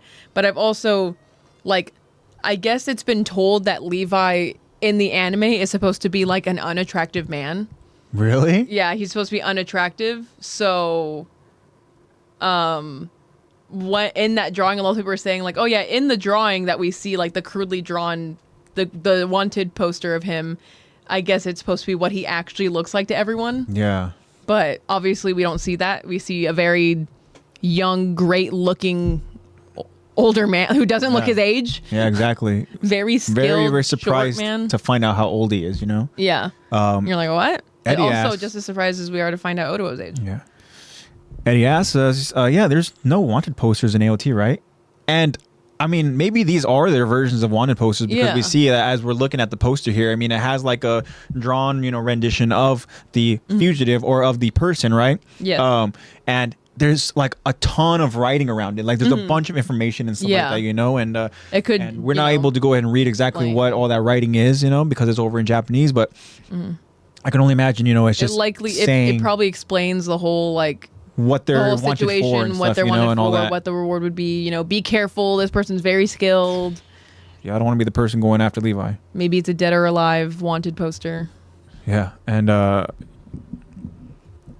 I think that's probably what it is. But also too is we kind of see the same poster with Rod Rice, where we see like the drawn up version, and I don't think his drawing Rod is Rice, much more accurate than Levi's. Yeah, they did him some favors for sure, right? But I don't think that's a wanted poster for Rod Rice. Because what is he wanted for? I mean, right now he's in with the government and all that, unless it's like kind of an older wanted poster. Oh yeah, when they were originally when Kenny and all them were like searching for them. That could be what it is. So maybe that's what it is.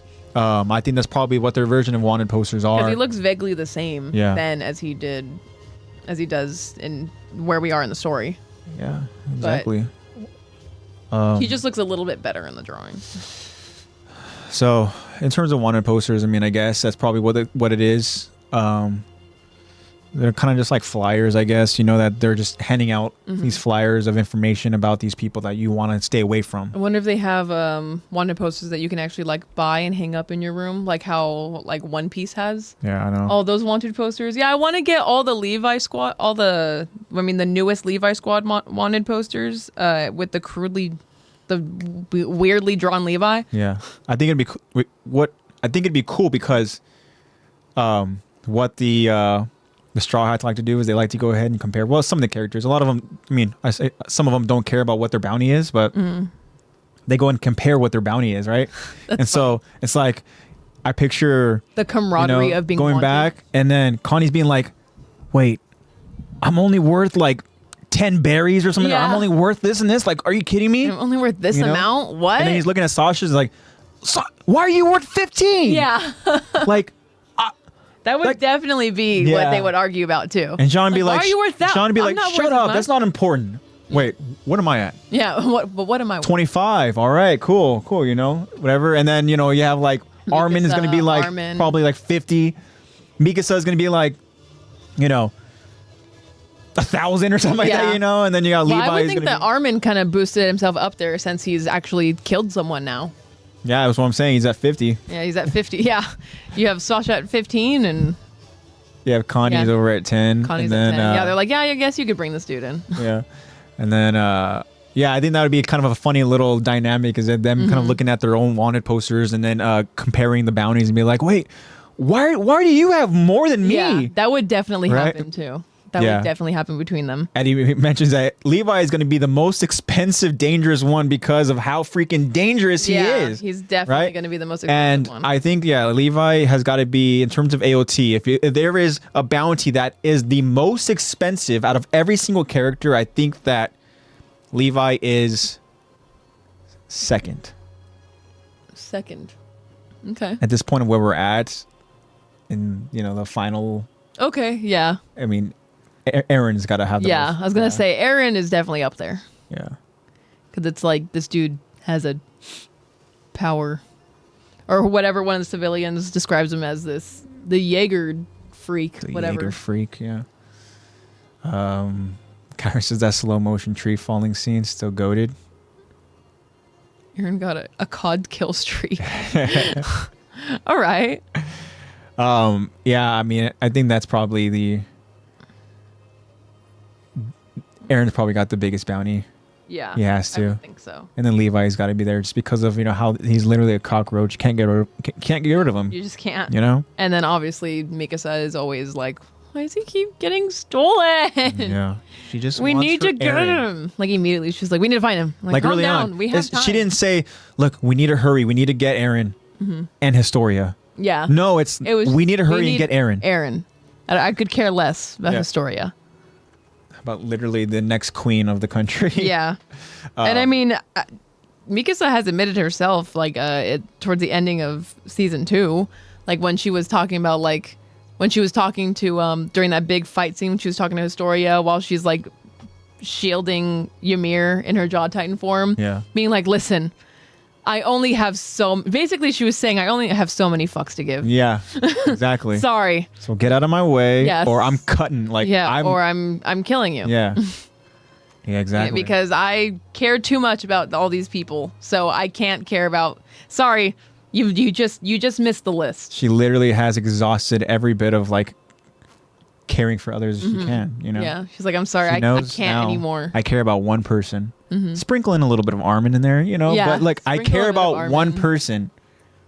I want to Yeah. say that maybe she would care about Armin. Yeah, I think so. Because we've seen a little pep talks she's given Armin, right? Especially to where we're at now in the story, the way that they also, bonded congratulations to you, Armin. Congrats. Gotta throw that in there. Oh yeah. Congrats, Armin. Yeah, the way that they Armin had the together. same reaction that Hanji had. Yeah, the whole. I think that's probably the common reaction to getting that news. It's And literally just especially like, the way that both Irvin and Hanji delivered it so like matter of factly. It's like, oh yeah, by the way. yeah. By the Thank way, you. congratulations. Yeah, by the way, Huh? you got that. Bye. Yeah. And that was it. But this time, instead of Moblet giving Hanji that look, like, it was like, You literally had like everyone else in the group being like, I want to picture Levi like, yeah, just like, all right, with his one thing back. huh? Oh. Damn it. And I even got like this guy now Hanji telling was me like, what oh to do." yeah, he's under you now. Yeah. So make sure he behaves. Like, oh, Levi is. Thank you, Four Eyes. I am. Yeah, I am above Levi now. Yeah. Wow. Congratulations. Crazy. But damn, yeah. So here we go. I mean, this life that they're living now as fugitives, right? Mm-hmm. They have to be very careful with where they go, where they hide, and all that. They obviously made their way over to Walsina. Yeah. Right. But damn, that's a huge responsibility though that he gave Jean to go ahead. Hey, do me a favor, go ahead and get some supplies and this and that, blah blah blah, whatever. Don't do anything stupid. I know you've hesitated before. Yeah. Because you got to think too. It's like, man, like, I mean, obviously maybe they don't feel this way because Armin and Mikasa didn't hide their faces. But I mean, I was gonna say that you got to think like, if we get recognized or whatever, like we're screwed, right? Because if we get recognized and we try to go ahead and flee, this big scene's gonna go ahead and become created, and we don't want to lead them back to literally everyone else. Yeah. The thing is, Levi was probably like, yeah, Jean, go get supplies. Yeah. And then Jean left, and then he looked over at Armin and Mikasa and was like, go with him. Yeah. Go. I don't trust him alone. Actually, just let him think that he's alone. But yeah. You know what I was thinking too is that, like, do you think Jean was a little bit salty when Armin got the news? That knowing where we're at now and all that, right? He's like, damn it, Marco told me to be a leader and I failed him. No, I think that he's made peace with it. I think that where we're at now, he's like, all right, I don't really care anymore. Yeah. I don't really care if I'm a leader or not. I am. You don't think he cares?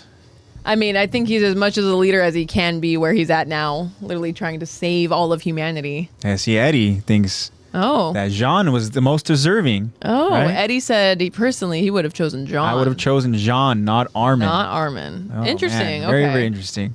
I love Armin. Armin is my guy, but I can understand and I can see the argument as to why Jean would be that choice, because Jean has really, we see he's become this leader. I mean, he is in a lot of those scenes in season 4, right? Like going up against the Jaegerists, having to deal with the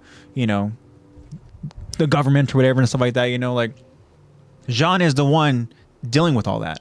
He's kind of like the one talking to them. He's the one, whatever. And I get it. Armin's not involved with that because he wants to talk to Eren because of that relationship, the friendships that they had and all that, right? Mm-hmm. Which leaves Jean to have to do all the dirty work, right? Mm-hmm. But I mean, Jean has proven himself to go ahead and be a leader, see where Jean's at right now, where he is learning from his his errors, learning from the character development to get him to where he is now has been really prominent, has been really good. Yeah. It's really strong character development. So this is interesting because Eddie now he's saying that Jean, he's more all right with judgment calls, whereas Armin, he's great with planning and strategizing, but not leading. Yeah, and that Armin is a great point too. That's a really great point, Eddie. You might be convincing me right now because Armin is a really great. Again, like you said, he's a really great strategizer, but he's a really crucial support person. Yeah, like he's really great for support. He didn't really have the confidence to be leading, even though he has. Throughout the story been like, okay, this is the plan. Da, da, da. I don't know if it's gonna work. I hope it does. He's just brilliant. But I feel like you can't really have these amazing plans without Armin. So even if Jean was the commander, I feel like we would still need Armin. And of course he would still happily help and everything. But I think too with Armin, we see him like being really thinking more about like these promotions, these choices that other people are making, because we know that once the choice was made for him to end up surviving over Irvin, we know that's something that weighed really heavy on him. Constantly comparing, and trying to justify why he is surviving this and that, right? Why? Who's to say he's not going to do the same thing with Hanji and stuff like that, right? Like, look, I'm not deserving of this and that, right? And we still, so with Eddie, what his point too in the judgment calls, things I mentioned when we were watching the episode, and the whole like, oh, congrats Armin, but also like as if he didn't have enough trouble comparing himself to other people before. Yeah, exactly. And so to Eddie's point too, with the whole judgment calls and stuff like that, like we know that Armin's going to have the mindset of where, one, he's not even deserving even to be in that position to begin with, right? And that could be a downfall for a leader. Yeah. And yo, what's up, Sun God? Hello, fellow Sun God. Welcome, man. But also too, anybody else that's listening, please, go ahead and chime in. Let us know who you think was deserving of becoming that next commanding role. Right. Obviously, we talked about with Armin, and then now, Eddie brings up great points about why Jean is deserving. If anybody else thinks anybody's deserving, please let us know. Kyron, we'd love to go ahead and hear from you who you think was most deserving of becoming the next kind of like, who you feel, that leader. Eddie's bringing up some great points too. Eddie also mentions here, like Irvin, he analyzes stuff, right? That's what Irvin does. But Armin, he backs him up and he expands on it, but Irvin is still at the helm when it comes to achieving like this goal, right? Says Jean has a lot of traits like that.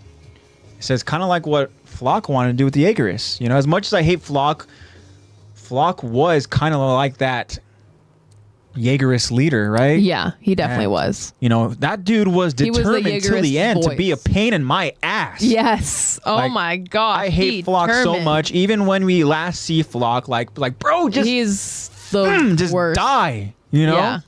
Kill that dude. Come on now. Cannot believe this guy's still around and all that, right? Still causing problems. But again, he's just like determined till the end,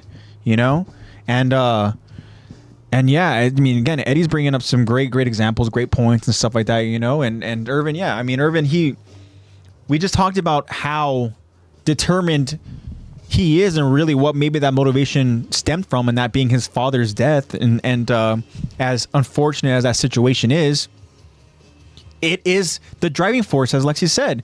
That is his driving force. That is his motivation now to go ahead and find answers. It's for his father. He understands the reason why his father died is because his father was close to the truth. Yeah. And guess what? Irvin needs to find that truth, right? And yeah. So with Armin, Armin is great at being the brains and strategizing and all that, right? But we've seen moments when he's put in charge, he kind of has that very brief deer in the headlights look. Yeah. And he's so unsure of himself. He kind of lacks that confidence in himself. The initial response is that self-doubt. Yeah. That could be his trauma response. Yeah. I mean, you talked about I am not worthy. You talked about with Levi, how like these drawn representations of him are like these kind of like unflattering, versions of him, right? And that's how people see him, right? Whereas with Levi, obviously we watch him, we see him as this person who obviously is very surprised to see, oh wait, you're how old, whatever? Yeah. And the flip side of it with Armin, it's kind of like the reverse, where it's like, he sees himself as this kind of like unflattering version of himself. Exactly. Right. Whereas with the other people, they see this, very intelligent, bright mind that is so good at leading people with his they feel comfortable plans. relying on him. Yeah. And yeah, so that's kind of an interesting example. But Kyron chimes in saying that I feel like Jean definitely was the most critical, level-headed thinker. Mikasa's way too hot for Eren. All right. Right? And then Armin, he's too scared and second-guessing himself. Right? Mm-hmm. And then he just puts Eren ... You're saying Eren should be the one in charge here? Uh-oh, we see what's happening here with Eren being in charge. Yeah. No, maybe not. I think he's also kind of agreeing with Eddie's point about Jean and all that, right? Mm-hmm. And Eddie also mentions too, like that Jean was the most logical choice, right? Interesting. And I said, no, Eren is crazy. Eren is crazy. Oh, he meant Armin's scared and second guess himself and Eren. I think we know how we feel about Eren. Yeah, Eren is, yeah. And I mean, they're all survivors, right? And then we see Jean. I mean, you know what I think about with Jean? I think about the moment where they retreat back to their aircraft, their blimp, right? And unfortunately, we lose a character. Mm-hmm. Like, Jean in that moment, he was just slightly too late, but I think he was trying to go ahead and get people to... He was trying to get them to quiet down. I heard a noise. Yeah. And of course, how the theme has been throughout the entire anime, and we even got a theme of that in this episode. And the last scene that we got is, of course, Sasha hearing things first. Yeah, Sasha, she is great at having that hunter's instinct. Yeah, she's got those hunter ears, for sure. That is such a valuable asset to have, because without her it wouldn't have been like the whole I hear these footsteps, oh I hear this, like everyone quiet down, I hear this, be prepared. They would have been caught by surprise so many times. And she was a valuable asset to the team, but then even Jean in that moment, unfortunately it didn't play out how he wanted to. I'm sure it would have played out even worse, had he not tried to go and quiet things down. But Jean was trying to go ahead and take leadership, he was trying to go and do that. And there's those qualities, as we've seen with Jean, that he has that leadership skills. He's really grown into his own, and that character development has been really, really good, especially for a character where we see early on in Attack where we just like, God, this guy's so annoying. Mm-hmm. He pretty much is just hesitating. He's just that person who's going to go ahead and argue with Eren. Obviously, we talk about the kind of like how Attack on Titan gives us this kind of like point of view, right? And it's like, okay, the point of view early on is that Eren is the guy. We want to go ahead and root for Eren. He's gone through. I mean, the first episode, he loses his mother, right? Like, his life goes to hell so quickly, and so we want to root for him. And then we're introduced to this character who's constantly butting heads with him. Yeah. Like, to see where Jean's at now, it's incredible, and it's cool. But we talked about what these characters bring to the table. I want to ask, Connie, what the hell do you bring to the table? I know. He's there for support. He's an extra body. He's got some, at least where we are now, he's got some skill in Titan slaying and in fighting combat. I mean, we talked about it jokingly, like he's comedic relief. For one posters for bounties, he would have the least amount of he would have the worst bounty. Right? The lowest bounty, yeah. So it's like we kind of joke about it because I mean we see that unfortunately with Connie, he is the support to Sasha, right? The Taekwondo duo, which we like to refer to him as. But I mean, there's no argument that you can make for Connie being the choice, Yeah, sorry, Connie. Yeah. That it would have been a very big debate, very big uproar. I love it. Sun God. It was Connie. Sun God saying admitted. Facts. Even though my boy Con ain't been doing much, he's still the GOAT in my eyes. I love it. Okay, Sun God. So we see. We got a Connie fan. Yeah, we got a Connie fan here. I also really like Connie, though. We all love Connie. Connie is a sweetheart. Not just because he's voiced by Clifford Chapin. Yeah. But he's a character we're all rooting for, too, because, I mean, Connie is that underdog story, right? Course. That's the reason why he joined this damn freaking, cadet class, because nobody thought he was going to amount to anything. Yeah. And he decided, I'm going to go ahead and become a soldier. I'm going to, he's wavering about the whole scout thing, right? But I'm going to prove everybody wrong. And he has. Yeah, he's been. Connie, really he's well. there. He's alive so much. He's been. He has his moments. So with Connie, what he really like, brings to the table, I mean, again, he just brings somebody that you can trust. Because with Connie, when shit hits the fan, like, you're gonna want somebody like Connie around you. Because one, I feel like Connie has been so good at like being able to avoid situations before they get worse, right? Yeah, and because he'll be the first to say, be like, "All right, guys, it's getting real heated in here." Like, he'll say what's on everyone's mind. But also, I feel like there are times where he really puts his life at risk to go ahead and save his comrades. You know? Yeah. And yeah, he was wavering with that terrible kind of decision of having to bring his mom back. You know. But that's like, but who wouldn't do that? Who wouldn't do that? You know, that's a whole like personal. Everyone in my village. We see Connie's brain at works with trying to manipulate Falco. Yeah, you know. Yeah. Which he didn't do too good at, but yeah. Connie's also super loyal. He's also too dumb to scheme against you, so he's got your back. But Connie is a sweetheart. We love Connie. Of course. Justice for Connie. Yeah. Kyron also brought up a great point with Mikasa, is that for her, like, she's not going to go ahead and be trustworthy in that leadership role because she's too freaking hot-headed with her emotions. Exactly. You know? Yeah. She would just, anything that she could, she would make any plan that she could to get near Eren, to get Eren back. Yeah. Even if it wasn't the most logical, and that's where Armin would have to step in. Obviously, everyone else would be like, "Dude, come on, we will die if we just go head first and try to convince him." Think about how many situations, like, she would have put the scouts in. Mm-hmm. Like, how many absolute, like, just terrible think about how many situations. times Eren's gotten, like, kidnapped. Yeah, like, we would have lost so many important characters. Yes. Already if freaking Mikasa was, in charge. Yeah.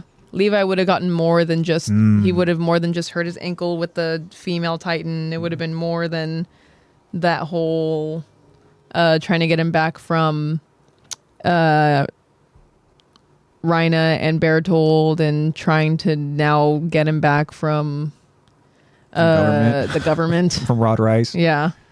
I like how to the government, they're like, the scouts are trying to keep Eren to themselves.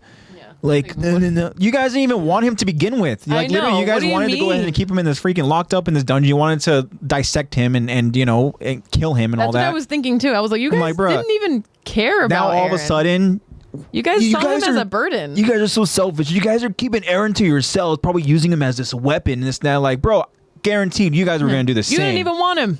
Yeah. And if you did, it was, like you said, for your own personal gain. Yeah. But back to Connie here. Eddie brings up a great point too about Connie, and the development that he's gone through is that Eddie mentions Connie's scene at the port versus the Jaegerists. And that is another great scene too, because he had to do something that was going to be so difficult for him morally, as we talked about it, as this loyal character. Like, he literally has to like deal with people who he hasn't seen in a while, but because he has that bond and that experience with comrades, we know that that's how loyal of a character Connie is. You know, he's going to give you every excuse, every reason to prove to him what he wants, and that, look, like, he obviously wants to not have to kill people, especially people that he feels like he can trust. So he's trying to give you every excuse, every reason for him to go ahead and believe you, right? Please. He's such a loyal sweetheart. Change my mind as to why, like, I don't want to do this, right? But I will. I'll, if I have to, I will. Maybe that's a good thing. Maybe it's a bad thing, right? But we know that Connie did what he had to do, and freaking my guy Armin was getting shot up, Yeah. He was getting beat up. Thankfully, he had a Titan abilities at that point, but dude, my guy Armin would have died. No, he would have been more than dead. I mean, he would have already been dead had he not brought back. He would have been burnt toast. Yeah, true. He would have been dead. But yeah, I mean, Connie. It's just a flesh wound. I love Connie.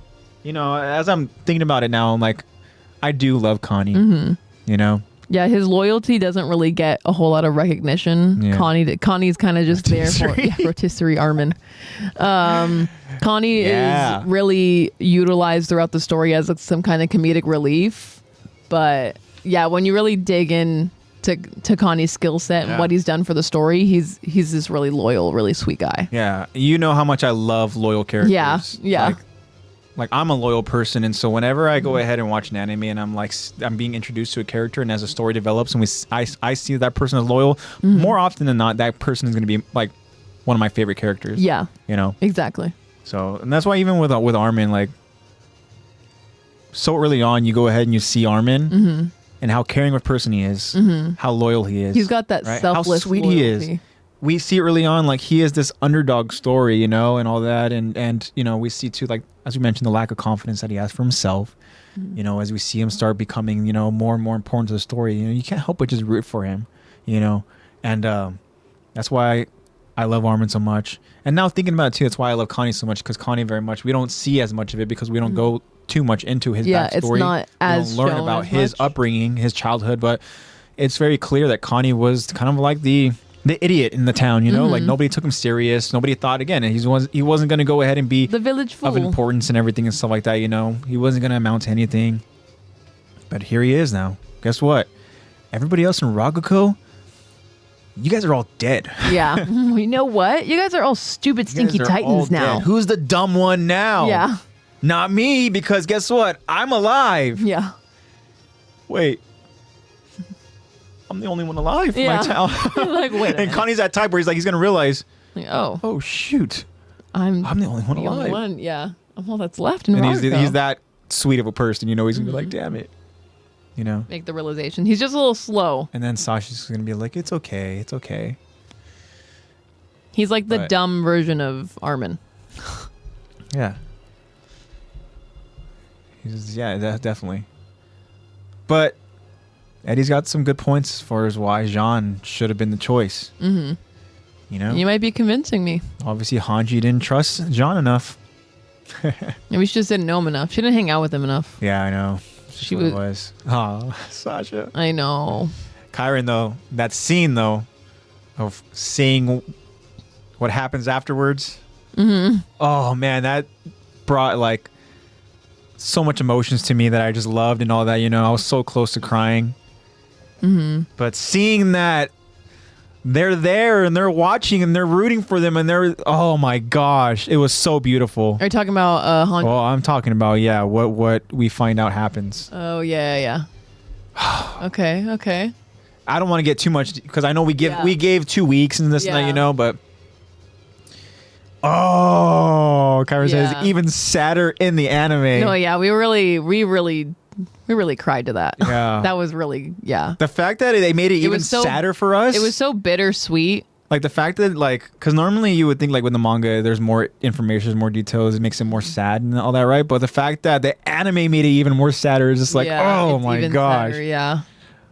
Really great job. Good job, guys. Oh, it was great beautiful. Job. It was so beautiful. Thanks It made me want to see more of that. Yeah. I wanted more of that, you know? Because it's almost like because we don't really get a whole lot of closure in Attack on Titan. It's kind of just like, oh, that happened. Yeah. But there's also other things going on, and we got to focus on that, I guess, because we don't want more deaths to happen. How great was it? Like the first person to go ahead and reach out their hand is the person we're talking about right now. That we hear. Was literally, well, I mean, obviously the first voice we hear is going to be amazing listening to it when it ends up getting dubbed, right? But I'm talking about the first person that reaches out to pick her up. Yeah. And that is the person that's right here is her right hand person. It's so fitting. It is. It's so great. Fitting. It's so beautiful. But then, Kyron, did you do what me and Lexi did?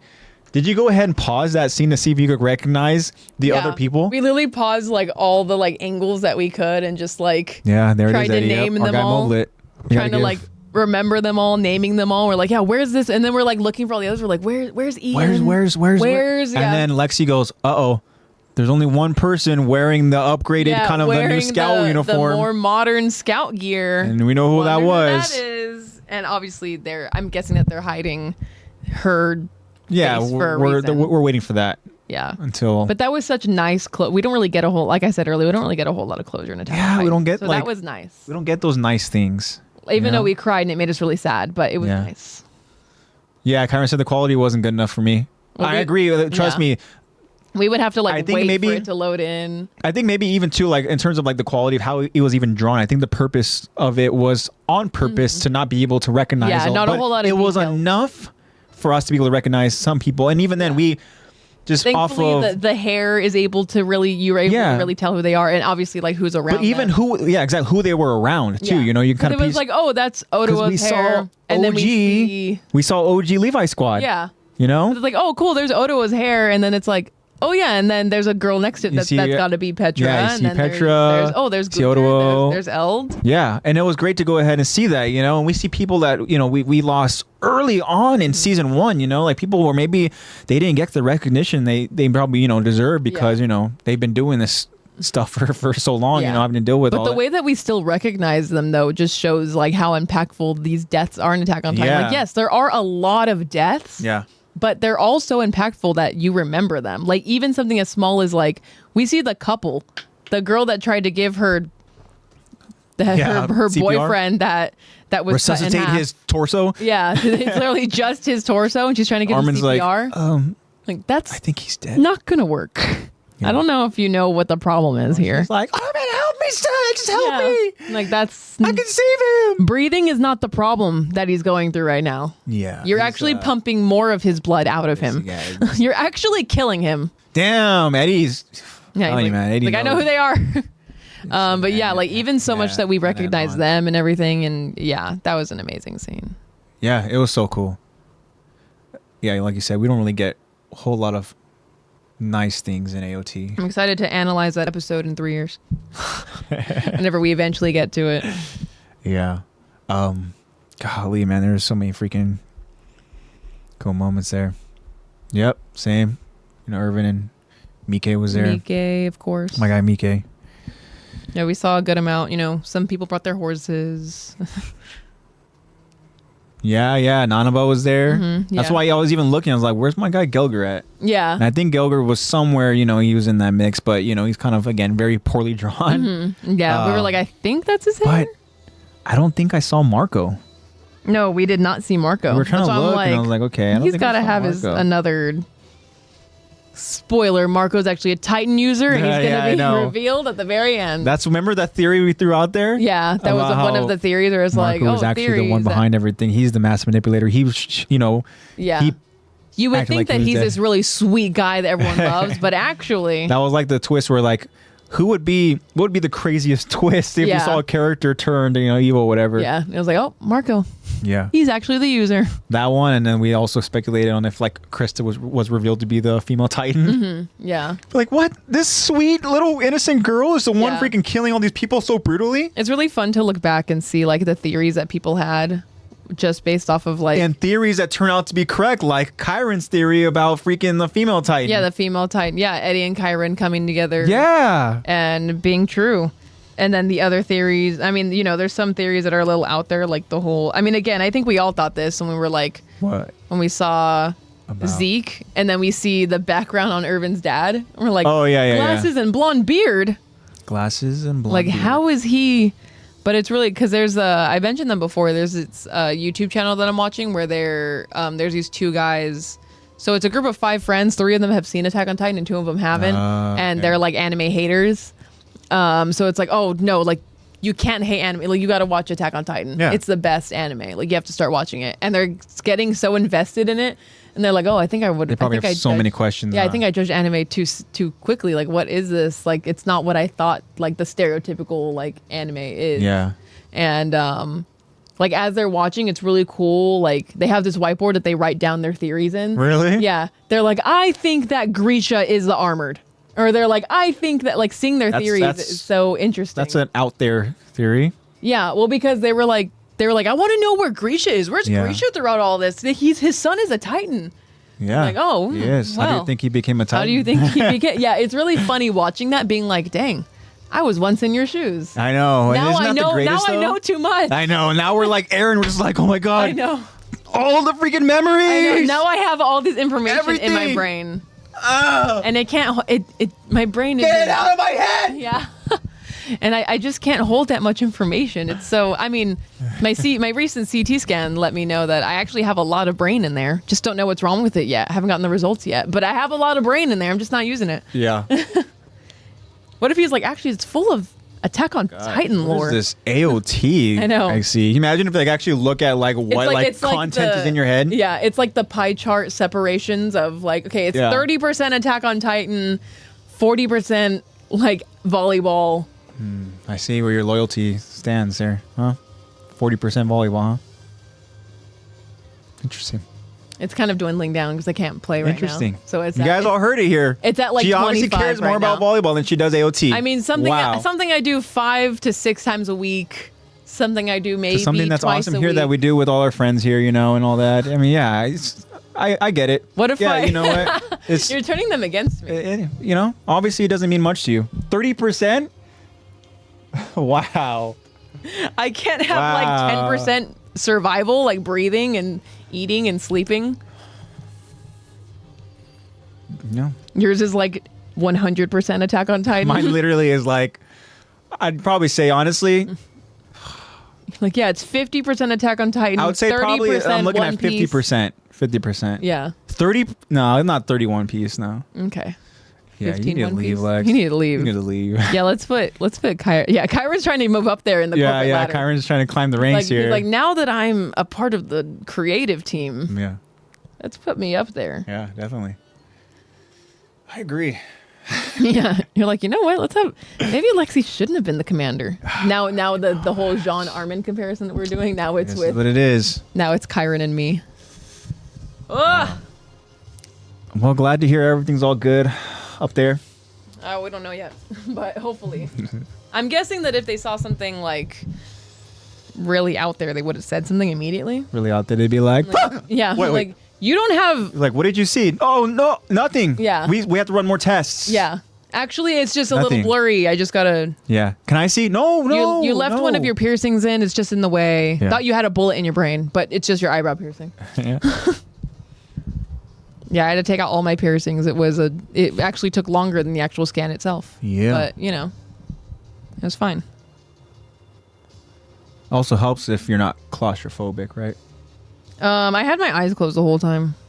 Because I thought that it was going to be a long time, like an MRI. An MRI took like 20 minutes. Yeah. But the CT scan took like a minute, like 30 seconds in there. I thought that it was still warming up. Then he was like, right, you're done. I was like, I just got comfortable. Imagine being like Venom and just like...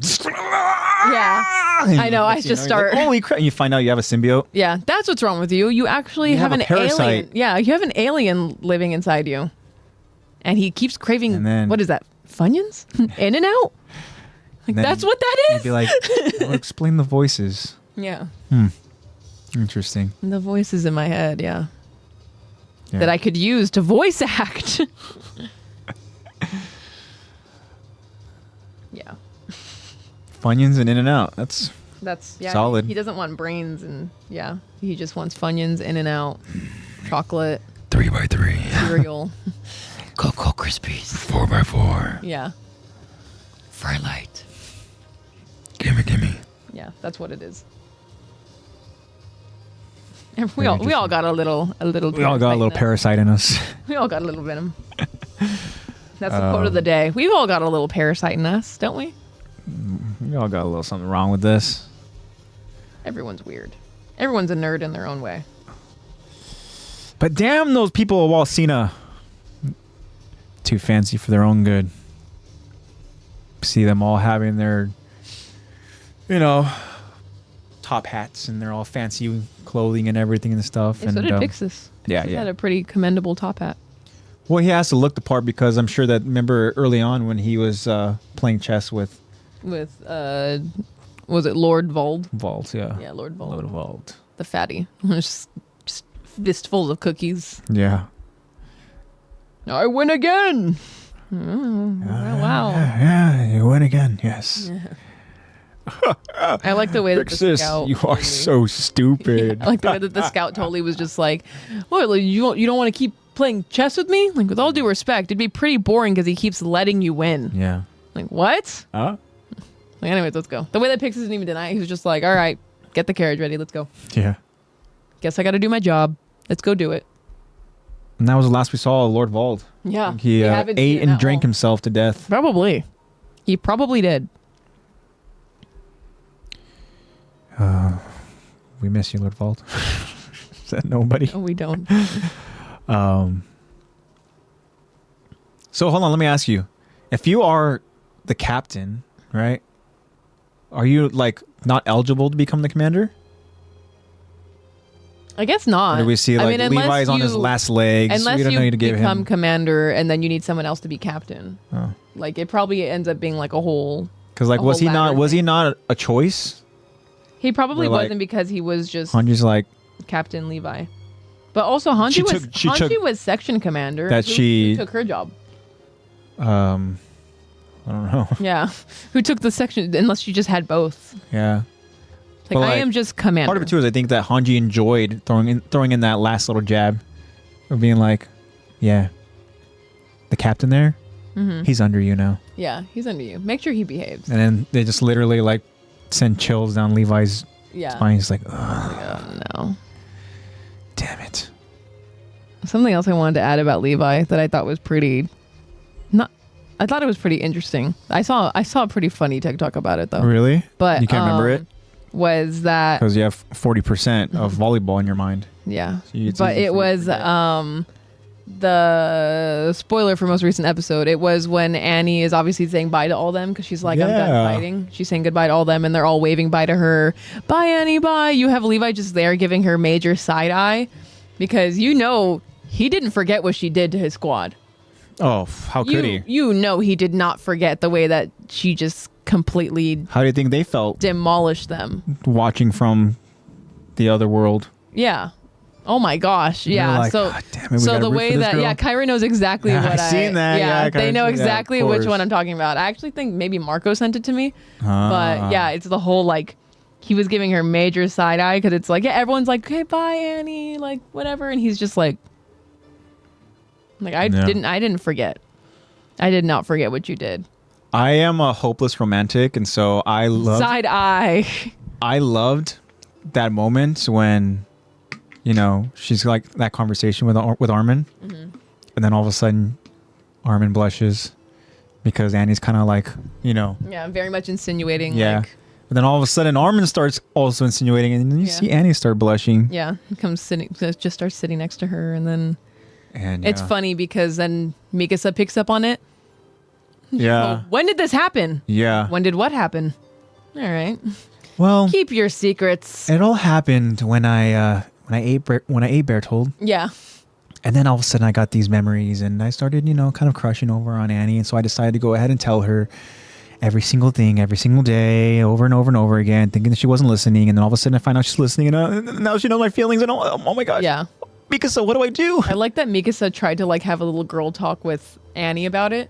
Like, she was like, I know that we're kind of fighting. Yeah, Yeah. end of the world Riz. That's what it was. He was totally rizzing her up.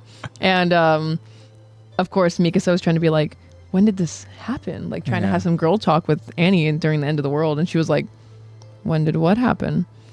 Like, all right, keep your secrets. And then Annie with that little jab back, like, oh, where's your scarf? You lose it? Like, no, I still have it. Yeah. Just choosing not to wear it. I love that girl talk. The end of the world Riz and then the end of the world girl talk. But yeah. You know what else? This is completely off topic here, but one thing Awesome. I found out though about Attack on Titan is that for the first 3 seasons, the director is also the same director of Death Note. Really? Yeah. I had no idea. Yeah. That's why it's so good. I know.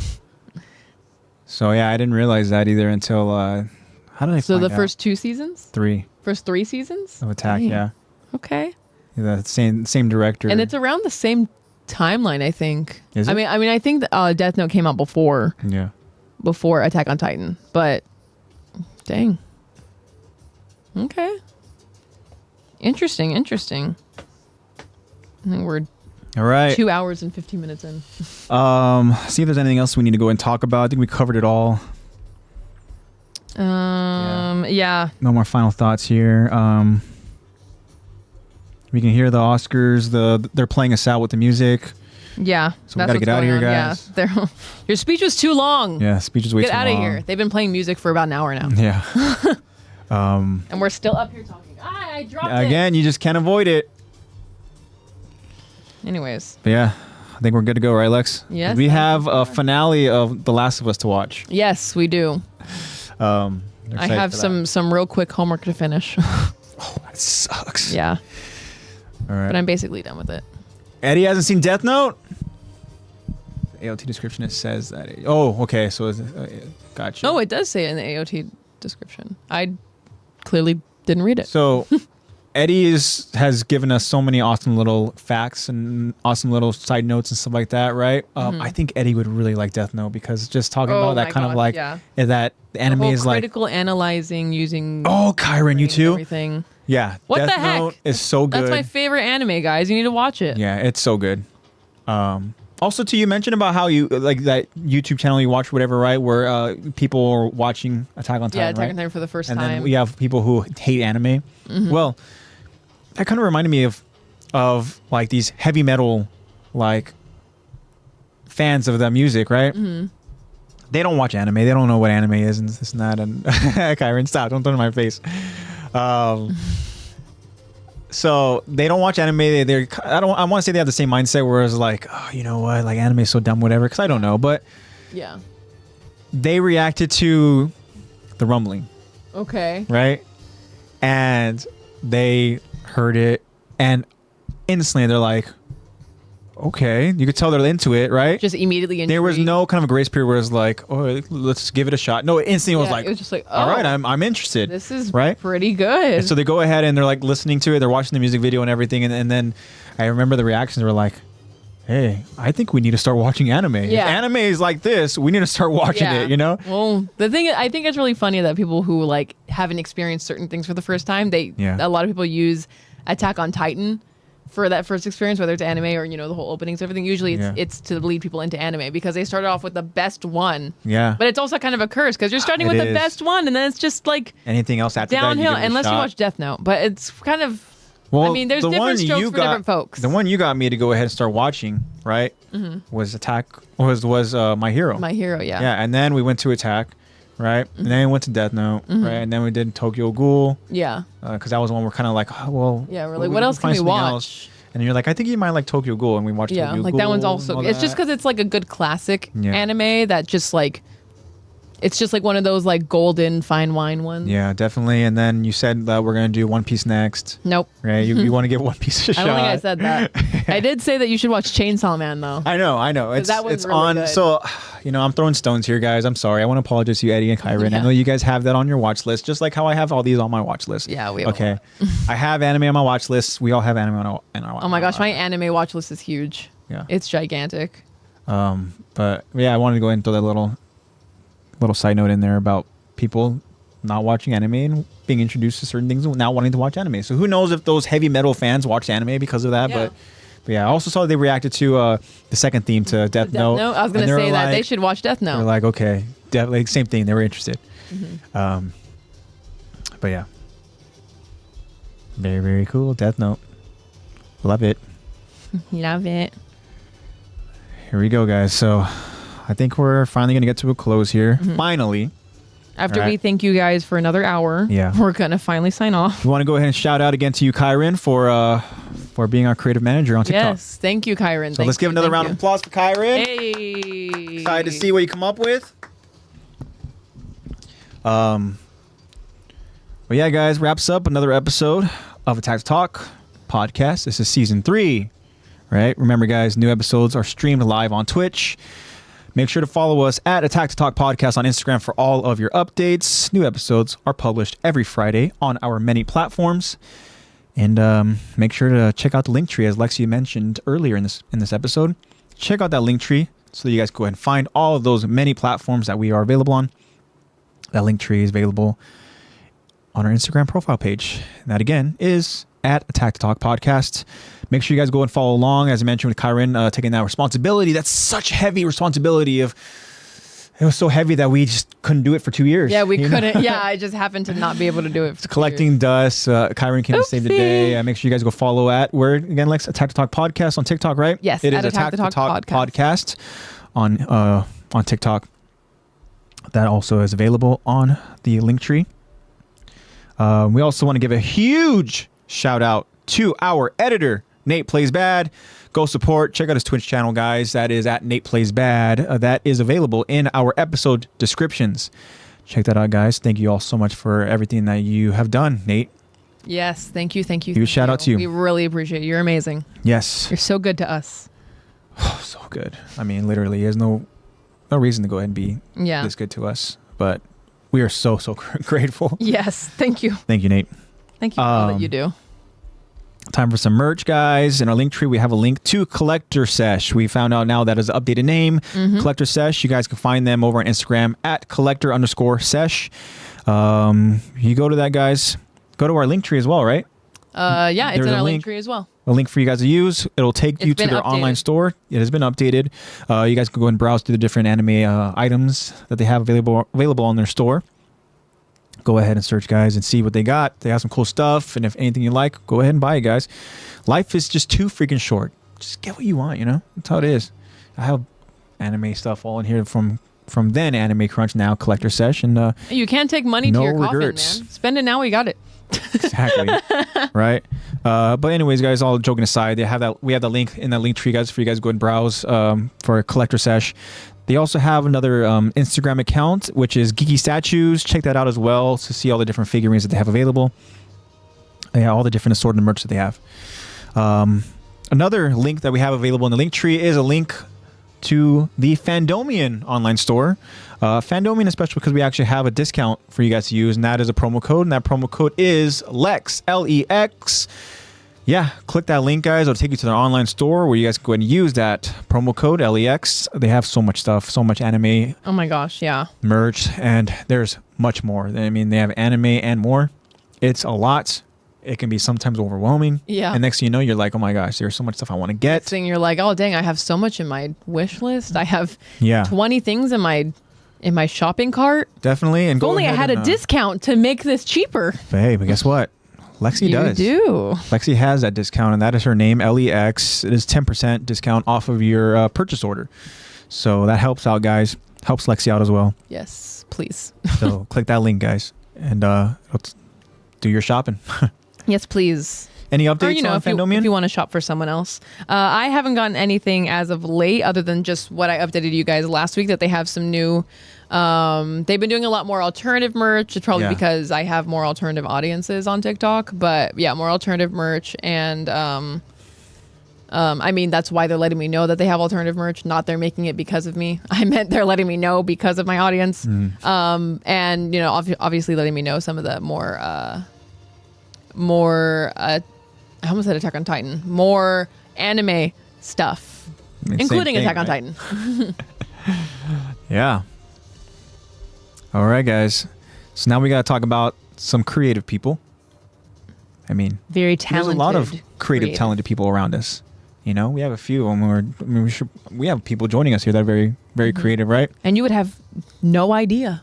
No idea whatsoever. But as I mentioned too with Kyron, I mean, Kyron's going to go ahead and take the creative manager abilities and create some TikToks. So I want to give again shout out to Kyron. But we also have Kyron. Eddie as well, who is a very, very creative mind. We know that his aspirations, right, to go ahead and create content, to be a filmmaker. He creates content on YouTube, and you can find him on YouTube with his name, Eddie Hinston. He also creates art, which is available on Instagram at the username ArtDewan. Go ahead and check him out, guys. We also have link for you guys to go ahead and use in the link tree, which is Caesar, who is super talented. I know that we had posted something recently, right? Of one of his, we pretty much reposted one of his amazing Armor Titan Yeah. Really art pieces, cool stuff. and it was like, damn, he's been killing it. Like you're just always able to been just putting out- draw that? Like He's always been putting out just so many like crazy art pieces, right? And he's been putting out, I feel like more recently, or maybe I've just been noticing it more Attack on Titan content, and it's been super cool. Yeah, it looked amazing. I mean, we obviously talked about the Beast Titan one he did a few weeks ago, and now we're talking about this Armor Titan one. We're very excited to see what else he comes up with because his art is so Yeah. freaking amazing. But go ahead and check it out, guys. His Instagram profile name is Art of Caesar, right? Ooh, okay. Okay. So Eddie is just informing us that he will be joining CZR at this Friday's Art Walk, right? Here Yeah. in our local community. Oh, I guess. Wow, I like, guess. that's so- I guess Caesar's gonna be at that art walk. I'm guessing. Oh, Is that Caesar. what he means? Is that what it is? So he's going to be joining Caesar at the Friday art walk? That is so That'd freaking be- cool. Yeah, super duper excited. So cool, Eddie. Damn, we got the creative minds coming together. Dang. What a small, small world. What a Well, that's cool so little- exciting, Eddie. Here in our local community. Okay. Well, thank you so much for that little update. Thanks for letting us know. And Let us congratulations, know how man. it goes Please next week. keep us updated. Yeah. We'd love to know. And yeah, damn, that's so freaking cool. I'm excited for you, man. If you go ahead and you see Caesar, make sure you Make sure you say give him a hi, shout hi out. for us. tell him Attack to Talk.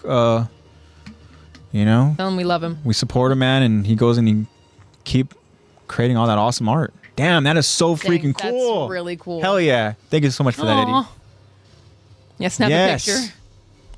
You would love that. And we'll With go ahead and the we'll post Caesar. that. We'll post that on our story too, right? Oh yeah, of course. We'll definitely repost that and everything. Yeah, if you happen to post that, go ahead and tag us in it so that we can repost that. for Yes. sure. We would love to go ahead and spread that love and that support, just as you guys are. That's so cool. Hell yeah.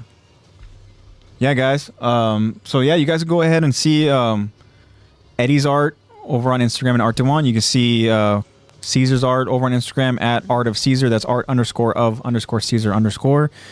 There's also a link for you guys to use that will take you to Caesar's Etsy store.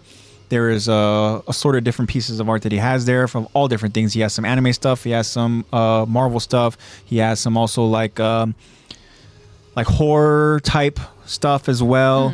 Yeah, it's just different content for you guys to go ahead and see. And if you guys go ahead and see something you like and you buy it, tell them, shout out to you, man. Yeah. You know, make sure that, we go ahead and we support Caesar.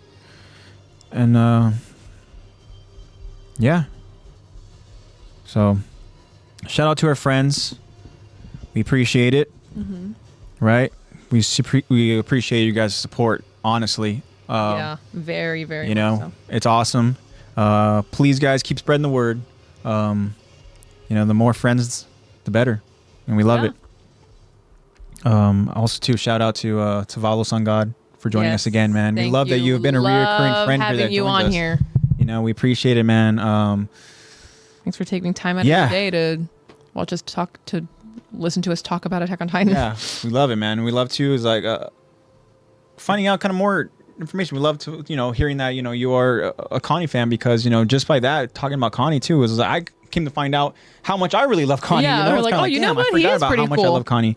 So shout out to you, Valo Sun God. Shout out to our other friends who weren't able to join us who are joining us here, and stuff live, who are just listening. Again, we appreciate all your guys' support. We love you guys. But please, guys, please spread the word because the more the merrier. Remember, guys, look out for future Q&As and future poll questions over on our Instagram. Your feedback is needed and very much appreciated, guys. It's been so awesome to see the responses that we're getting. We're getting more responses over on in the Q&As. And yeah. Also, Eddie is giving a huge shout out too, and I am so out of the loop here that I have completely forgotten too about Kyron now, who is also doing photography. Yeah. So Ooh. shout out to Kyron as well. Yeah, he has. And he's been taking some really cool photos too. I've been seeing them on the feed, and they've been pretty cool. Okay.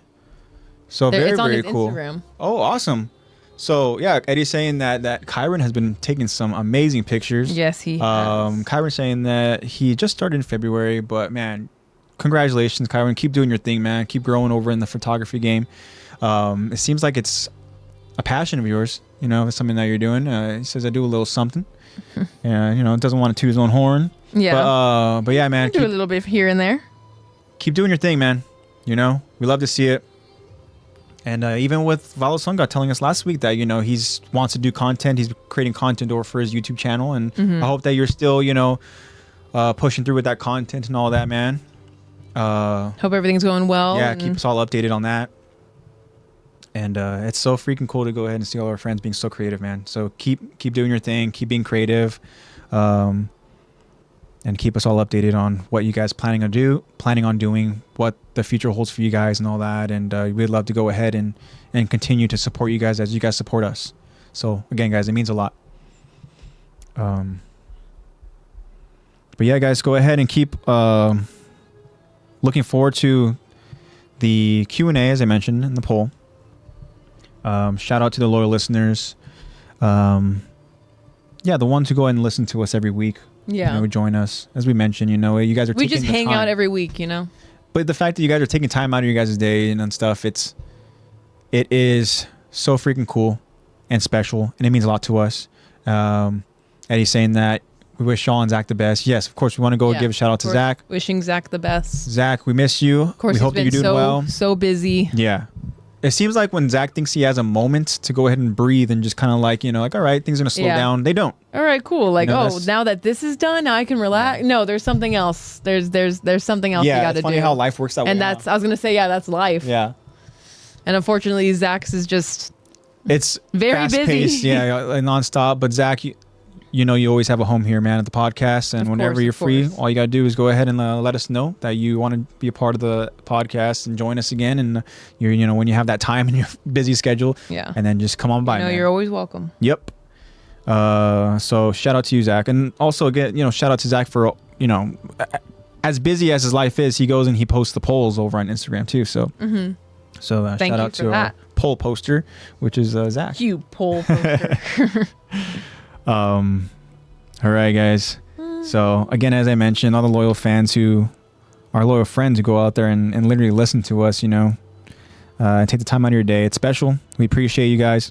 It means a lot to Attack the Talk, and we say it all the time, but you guys are a part of this podcast, man. You guys make it special. You guys make it an enjoyable experience. And we really, really love you guys.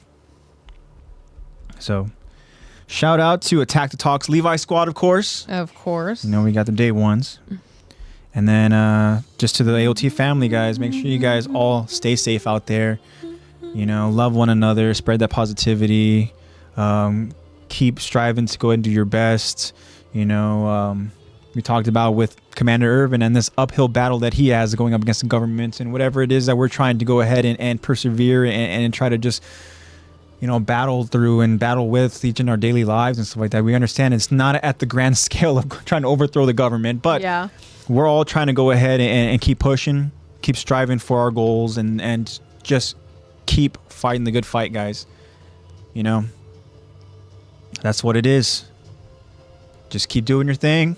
And, you know that we're all rooting for you guys. Just like I know that you guys are rooting for us. And that's special. Mm-hmm. So you guys know that you have Attack the Talk in your corner. We guys are your fans. And as I mentioned, guys, continue to update us because we love hearing about you guys' different updates in life, guys, and how you guys are growing. Yeah, hearing that you guys are pursuing your guys' passions. And it's just so refreshing and nice to hear. Because like we said, life gets really busy and really chaotic, and sometimes you don't have time for passion. And I'm so happy to hear that you guys are making time and really diving in and unapologetically being yourselves. Yeah. Great job, guys. Exactly. Really commendable. And you guys I want to be like you when I grow up. And the thing too is that when you guys tell us about these updates and how you guys are just continuing with nice save, you almost start your phone again. But it really is like inspirational to us too, and and it motivates us as well. And it's awesome. As Lexi mentioned, it's so freaking cool. Mm-hmm. So we're finally gonna get out of here, guys. Yeah. We've been talking way too long. I like how you said, like, oh, it's 2:10. We gotta get out of here, and it's been another like 20 minutes. Yeah, it's been, it's 2 hours and 30. Yeah, but as I mentioned, your camera's been like out of focus. Like, all right, this dude is not getting the hint. I'm getting tired. Yeah. But tired of focusing. Finally, now, guys, I will say that Attack the Talk loves you all. Right? I hope you guys all have a great week. Hope that you guys all enjoy your weekend. Right? Yeah, Eddie's saying that it's crazy how much we have all grown here together. Mm-hmm. Right? And I love it. Eddie says the ride doesn't stop here. It certainly does not. We have, some of you guys been doing side quests, some of you guys have, maybe we got a little bit of filler arc here and there, but we all got that character development going on. And there it is. You dropped your phone again. All right. See, that character hasn't developed. No. That might be my thing. But if they could just write my character a little bit better, a little bit healthier, a little bit less concussed, that'd be nice. But hey, that's how it is sometimes, right? Yeah. Keep pushing through. I was out of my training arc, and now I'm in my coming of age arc now. All right, but thank you so much, Kyron. Good night to you, man. Thanks so much for joining us, and thank you again for stepping up and being a part of the creative team. Thank I you. love it. Eddie, thanks so much, man. You have a great week too, and a good night. Yeah, guys, as Eddie mentioned, the ride does not stop here. There's so much more AOT to talk about, and we will see you guys next week, same time. Looking forward to it. And we love you guys. This is AJ, and I'm signing off, guys. See you guys next week. Bye, guys. Be safe. See you all next week.